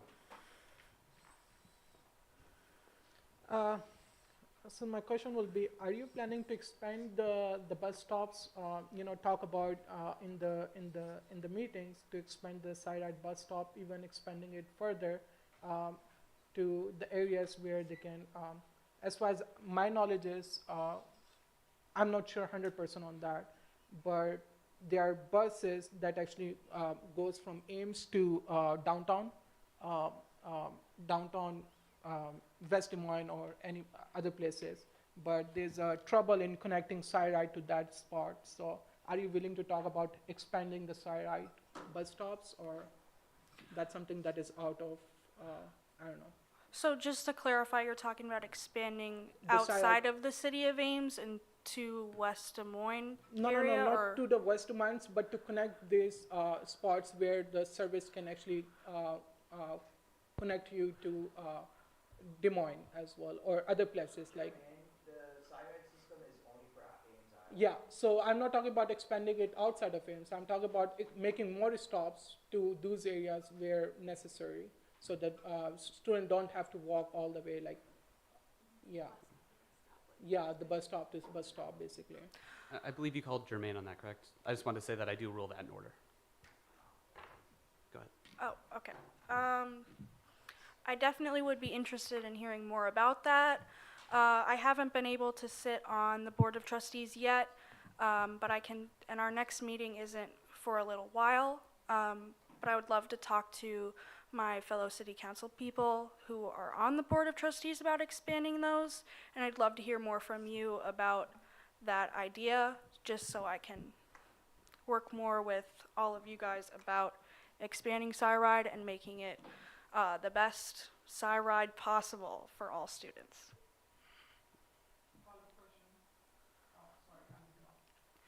Senator Kameyer. I guess I'll start by saying you're perfect for this role. I've loved talking to you in the office. Are there any other things with like city council and their discussion with the buses? I know you talked about the expansion of the electric buses that we should be aware of. Thank you. Not at the moment. Last night's meeting was a lot about the Baker subdivision and geothermal, which isn't relevant to what we're talking about right now, so I'm sorry I brought that up. But I haven't heard a lot from them about their perspective on the Board of Trustees. I'll be in the council office tomorrow setting up my email account and all that, so I can talk to them about that tomorrow and get back to you specifically on that. But at this point right now, no. I'll just add, you don't have to worry about getting back to me. I was just curious if there was anything else mentioned. With that, I yield. Senator Sidney Jones. Yeah, I just wanted to throw my support behind Emily. I think she's great for this job. Also, there's like a lot of pressure right now from this conversation, but she can't change Cyride routes. She can't add Cyride routes. She can't take away Cyride routes. The only thing she can go in and do is voice the opinion of the students, which I have full confidence that she will go in and do. So, yeah, with that, I called a question. Moved and seconded to end debate. Are there any objections to doing so? Seeing no objections, closing comment, Speaker Momini. UC has been called for. Are there any objections to passing this motion by way of unanimous consent? Seeing no objections, congratulations, the motion carries. Thank you. So, next we'll see item 2024-1-017XSC, executive nomination for idea director with Speaker Momini. Okay, first I am going to motion to amend the bill as reflected on screen. This is just putting a name into the slot. Moved and seconded. Are there any objections? Seeing none, the amendment shall be made. Okay, yay. Now we're going to hear from the nominee. Thank you.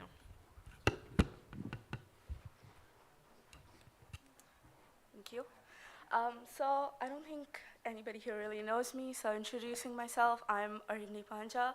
I'm a sophomore. I'm an international student. I'm majoring in computer science with a minor in statistics. And I heard about this position in the International Student Council meeting where Quinn was there speaking about the elections, and that's kind of how I found out about it from my vice president, who recommended me to apply for this position. And it's an honor to have been selected in having a hand in shaping such having a vital impact on the Cyclone community. I have always been really passionate about interacting with and being able to help or connect the diverse community and the diverse population of our student body to the respective resources that they need. And this felt like the best next step for me. Previously, I have worked as an international orientation leader with ISSO and as an IFY leader as well, as a peer mentor with ISSO as well. And right now, I'm in the Student Volunteer Committee of the International Student Council. And one of my main goals this semester has been to kind of focus on the smaller but still significant problems that are ailing the diverse community, the Cyclone community, and to kind of find a way to voice their challenges. For example, at the moment, there's an initiative we're working on to provide meals for students that are staying on campus during the breaks, especially during Thanksgiving, winter, and spring breaks, which is the weather is pretty severe, to say the least, and it's not always physically or financially possible for students to continuously eat outside, and it's also not really healthy.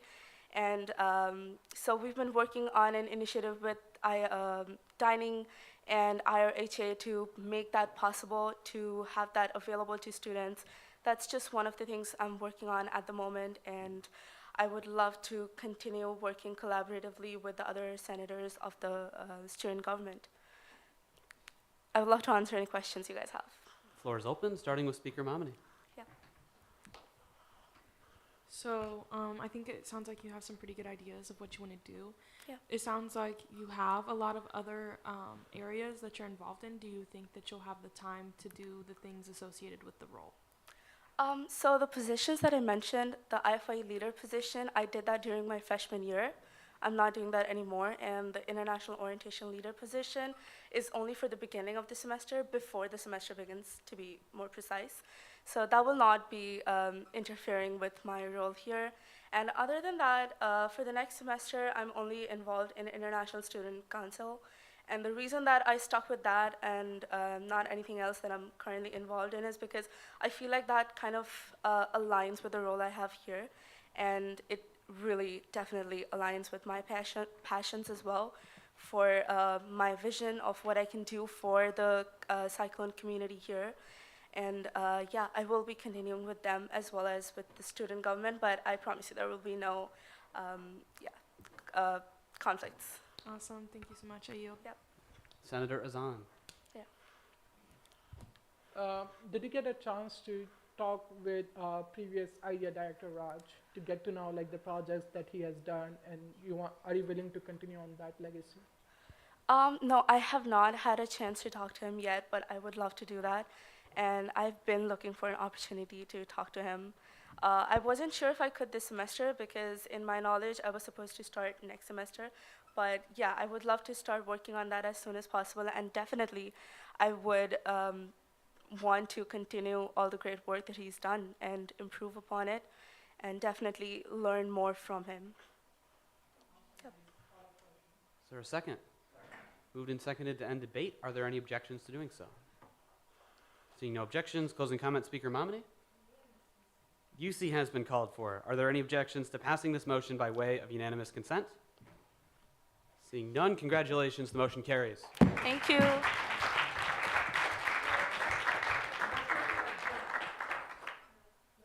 Motion to adjourn. There's no objection on this. We did learn that there is, may object to a motion to adjourn. However, it technically does require a second. Is there a second on the motion to adjourn? We are running low of time. The MU will be closed, and we don't have enough time to.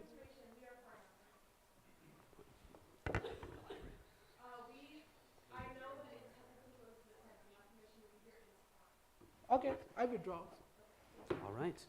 So with that, I'm looking at a list of green names. That is the full cabinet. Thank you all very much for your help in making that happen.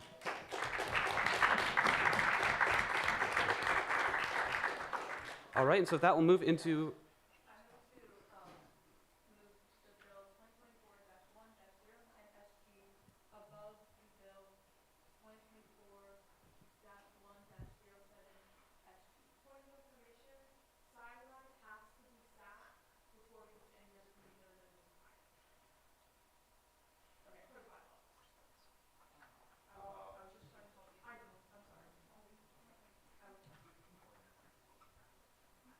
Do we have enough time to actually hold the elections? I just want to make sure that all senators has enough time to ask questions, and we are not just hiring for the sake of other reasons. Every senator should have an equal right to answer and ask questions. And as per the bylaws, there's a specific dedicated time for each session, and especially during the election. And that's my opinion. I'm going to do I'm going to motion to do roll call vote on this, whether we should adjourn or not. Whether we should adjourn? Yes. Is there a second on the motion to adjourn? Seeing no seconds, we will move directly into item 2024-1-06SG, electing a senator to the SciRide Board of Trustees. And so technically there's not an opening speaking privilege on this as it's a floor election. I apologize. And so all of you at this point have been through a floor election, and so we know the drill. Is there a motion to open the floor for nominations? Any objections? Seeing none, floor is open, starting with Speaker to opening the floor for nominations. Do you wish to state the nature of your objection? Not enough time. We have only 10 minutes left. 15 minutes. Point of information, we have more than 10 minutes. I thought that I just told you this. We are fine. We have time. If we could move on, that would be wonderful. We have secured permission for this room beyond 10 p.m. I'm not withdrawing. Yes. You object because it taking longer, and we have permission to be here longer. Do we have permission to be here more than 10? Yes. We have permission to be here beyond 10 p.m. Oh, okay, I withdraw. Sorry, my bad. Sorry. The floor is open for nomination, starting with Speaker Momini. Okay. I didn't pick that one up, that when you said we have permission. Sorry, I didn't make that clear. Azan, seeing your previous want for changes in SciRide, I nominate you. Do you accept? No. Okay. Pedasani. Do you accept?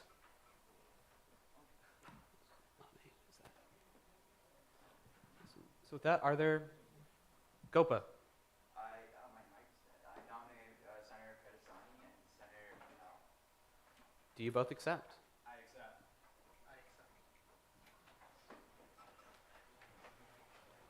So with that, are there Senator Everhart? Do you accept? All right, and so with that, are there any further nominations at this time? Seeing none, without objection, we'll move into the question phase. So I would ask that our nominees approach the podium.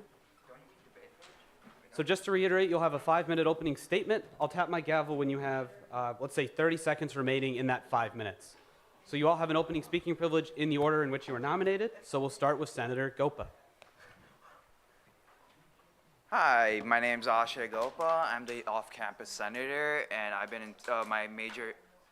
Okay, yeah, he's talking. Anyway, I'm a double major in computer science and entrepreneurship, and this is my second year at Iowa State University. And my journey in student government spans over 2 years, and I served on the ISU PD advisory board and legislative ambassadors, where I served as an advisory position, and this really helped me serve on those boards, and I think it'll help me serve on the SciRide committee. So I don't have a car, so SciRide is my only way to get around this great city of Ames, and not having that car has led me to really think about what could be made better about SciRide. So I want to be able to, in this position, I want to be able to add more stops to, like, say, Diamond Garden or other places on town, because there's no stop to Aya Hayden as well, which is pretty weird because it's a really nice place and you have to walk to it. But yeah, I think we can add more stops. if I'm in that committee and in that advisory role. And the next thing is I want to find the problem spots around side bus stops and add crosswalks and seatings because so I go to Walmart a lot and there's no crosswalk to cross the road when you get to the side ride stop for Walmart, and you have to actually like cross the busy dangerous road, and there's no actual visible crosswalk, and it kind of sucks. So I want to add more crosswalks, make it more safe for students when students get off the side ride.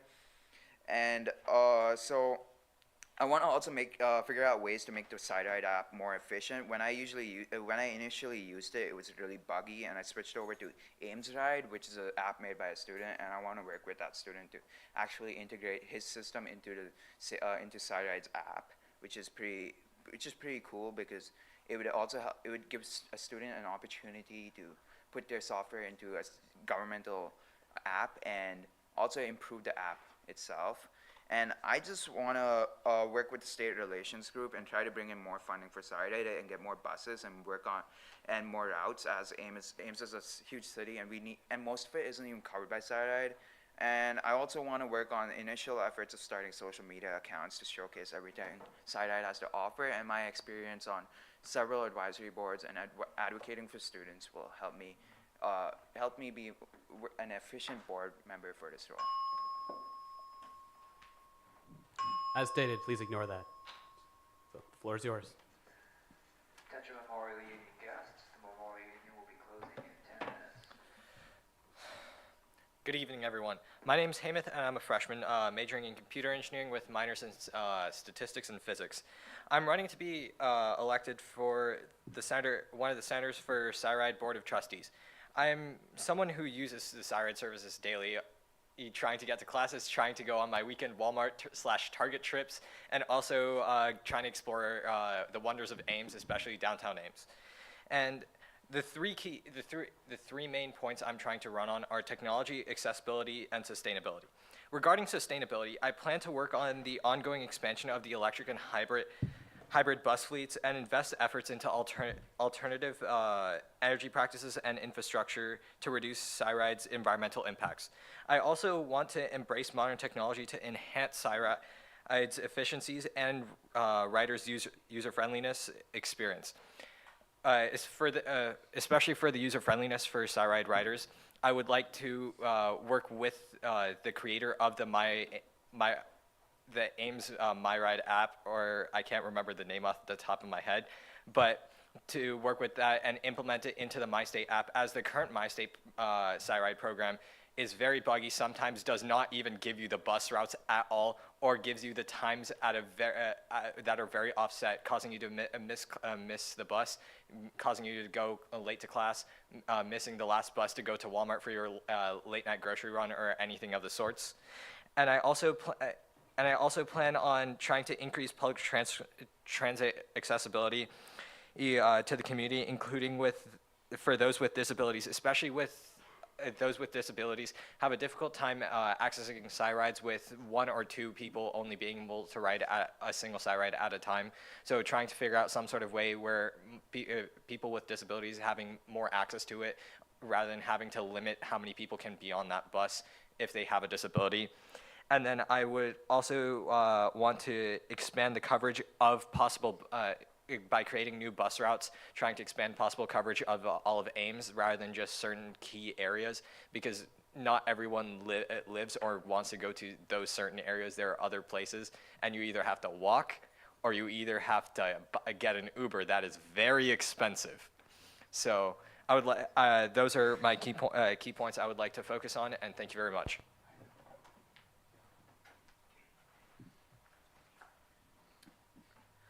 Hi, my name is Arjun Patel. I'm a senator for UROC, and the reason I wanted to run for the SciRide board was because I take SciRide multiple times a day, like many of you and many of the others here. I share a lot of the same ideas as with Osprey. Running across a busy street to Walmart, it really is not something that you should ever do. There should always be a crosswalk. Like if you've ever gone down to get to Aldi, they have a sign where you can push a button and it alerts cars that you're going. And I would like to implement something like that, similar to that, in the Walmart crosswalk area. Another thing is, on the weekends, especially at night, the buses really, they come very dispersed. There's really not many buses. Example, Blue Route is 40 minutes in between buses, which really, if you're going to Walmart for like a late night run for something, you don't want to be in Walmart for 40 minutes waiting for your next bus. It's just really, it takes 10 minutes. Another thing is, especially late night, is the buses, they will sometimes just pop up a random bus on there that's about to start running, but isn't on the route yet. And that will mess up the entire back-end system on the prediction of when the bus will get to you. Example, literally last weekend, I was going to Chipotle, and the Blue Route bus said that it was going to be there in 20 minutes. That bus ended up going on a different route, and I was sitting there for 40 minutes in the kind of cold weather, which really sucked. Yeah, thank you.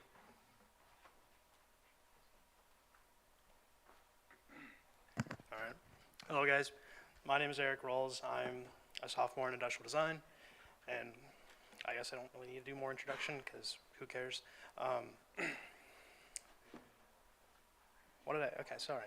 I was running for SciRide Board of Trustees because I think SciRide is a giant part of our campus. At one point, SciRide was the third best public transportation in the United States, and I think that's a pretty cool factoid to have. Our little small town in Ames, middle of nowhere, Iowa. I think that's pretty cool. And that just kind of shows to the dedication that people have had to put behind SciRide to make it efficient. There are issues with SciRide. They know that their app kind of sucks, and they've been working on it, but they've had issues with trying to get that done. And trying to give that little push to actually make it. There are tons of ways we can actually, like, with the student-led app, I think that's a good way to kind of push that forward and just kind of focusing more on solving small issues with SciRide, sort of accessibility, modernization. A lot of the buses are old, and especially with the new programs with the electric buses and the hybrid buses, which they're trying to get rid of. Don't listen to me, but it's all about kind of modernizing SciRide's fleet to make it more sustainable and efficient. And that's something that also kind of goes with being the senator is you also work with the ex officio. She's the other member on this board. There's only two. So being able to work with somebody well to represent the entire Iowa State University, all 30,000 some students, to SciRide, which is not an Iowa State thing. It's conjunction of Ames and Iowa State. So we are also kind of bound by city and state laws. And in case you're wondering, the reason why SciRide can't really expand too terribly far is due to Iowa State laws, which is something I kind of learned recently, which kind of sucks, but there's not much we can do about it. So expansion isn't a giant possibility. It's just about modernizing SciRide and making it more efficient for everybody to use. Thank you. All right, well, thank you very much to each of our candidates tonight. In the question phase, all senators may ask 2 questions each, and then each nominee will have 1 minute to respond in the order in which they were nominated.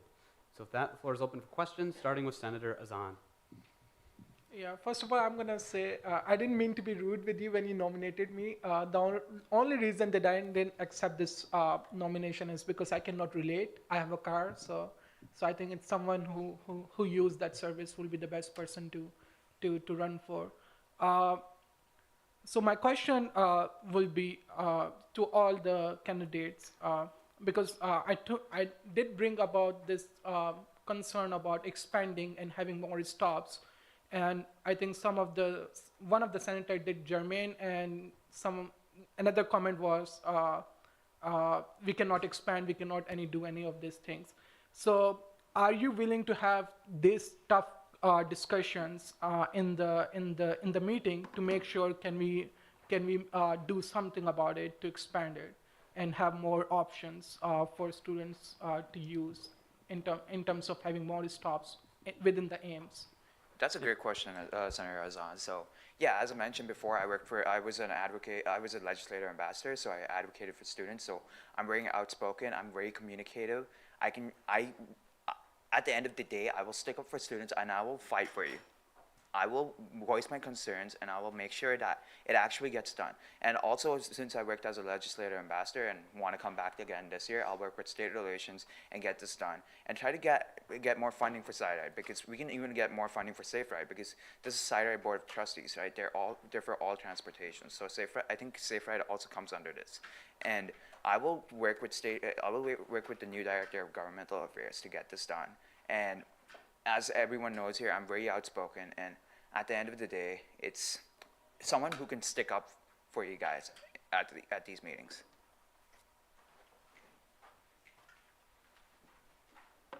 Could you possibly restate your question, please? The question is, it's going to be tough discussions. So are you willing to have these tough discussions in the meeting to make sure the student voices going to heard, are shared with the whole board, and possibility of expanding the bus stops? To answer the first half of your question in terms of if I'm willing to have the tough discussions, I'm somebody that's outspoken, and if I believe in something, I will fight for it. Especially one of the biggest examples is there were so many dining and residency issues that have been brought up to me, and I believed in, and I ran for president of IRHA to address those issues, and I didn't end up winning, but I still plan on pursuing those as a project here, no matter after long discussions with the various departments that these projects regard. And in terms of answering the second question, I do plan on trying to get some sort of system in place of picking out hotspots that are not actually currently hit by the SciRide routes, and maybe trying to alter a route of a certain bus to get that route to go, that bus to go through that area, or we maybe have a new bus that goes through a couple of new hotspots as well. So that's what I plan on doing.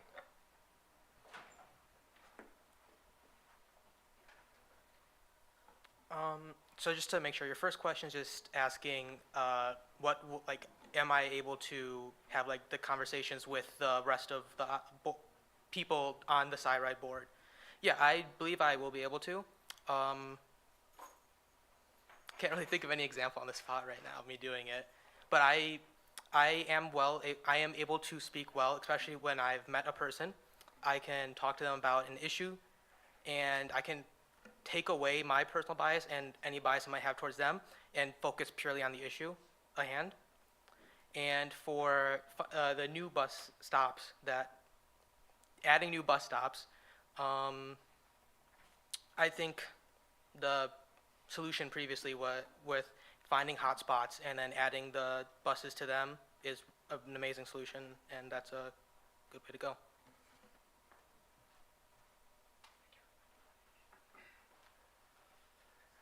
All right, I'm pretty sure I remember it. Regarding tough questions, I mean, I probably wouldn't be a senator for as long as I am if I couldn't handle tough discussions. It's kind of something that I want to say I like it, but it's good to hear everybody's opinions and voice your own. And it's good to stand by your own opinion if you have an opinion you believe in strongly. And I have no issues supporting my beliefs and supporting the students' beliefs to just whoever that would conflict with. I think it's important to show Iowa State's like what we believe in and what should be done for our city and our university. Sorry. And number 2, could you refresh me? I'm sorry. Having discussion about expanding and having more bus stops on the spots, that we can identify. Yes, sorry. I think adding more stops along current existing routes is a good idea. I don't know to what extent this rule applies, but I reached out to Police Chief Newton for an unrelated thing. But there's Iowa Code 23A, which prohibits government entities from competing with existing businesses. So I'm not sure to what extent that applies with SciRide expanding further into Ames, but I know it would conflict with us trying to expand to Des Moines. So trying to work with other entities to possibly make that a possibility, I think is a good idea. Senator Utica.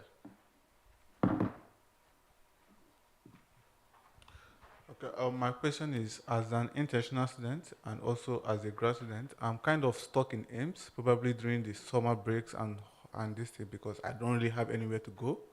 So during the summer breaks, I think I know that accessibility to side rides is more difficult because it takes almost 1 hour to kind of get a bus that goes to school. So how do you guys plan on how do you guys plan to talk about that, and how do you guys plan to advocate for it? I don't know if you get my question. Could you repeat your question? Okay. So my question is this. During summer holidays, side ride is kind of less accessible. Yes. It takes up to 45 minutes to 1 hour to kind of get a bus. So how do you guys plan to advocate for that? Sure, I'm gonna stay here over the summer as well. So at the end of the day, we're all complaining about side ride over here. So you need someone to really stick up for those issues. This is pretty similar to the last question as well. So I had experience on advisory boards, and I'm not scared to ask for things. Like I worked with the ISU PD advisory board and advocated for safer crosswalks on campus. And I think I can do the same thing with the side ride board, where I will advocate for students, stick up for my beliefs, and stick up for you guys for all students on campus. And I'm also gonna do this thing where I'm gonna send out Qualtrics forms to students where they can talk about what their issues are. Like let's say your summer issue where it takes 45 minutes to get a bus. Yeah, I'm gonna figure out all the issues on campus with that Qualtrics form that I'm gonna send out to a lot of students. And then eventually I'll be able to compile a list of all the problems and then advocate for them at these advisory board meetings.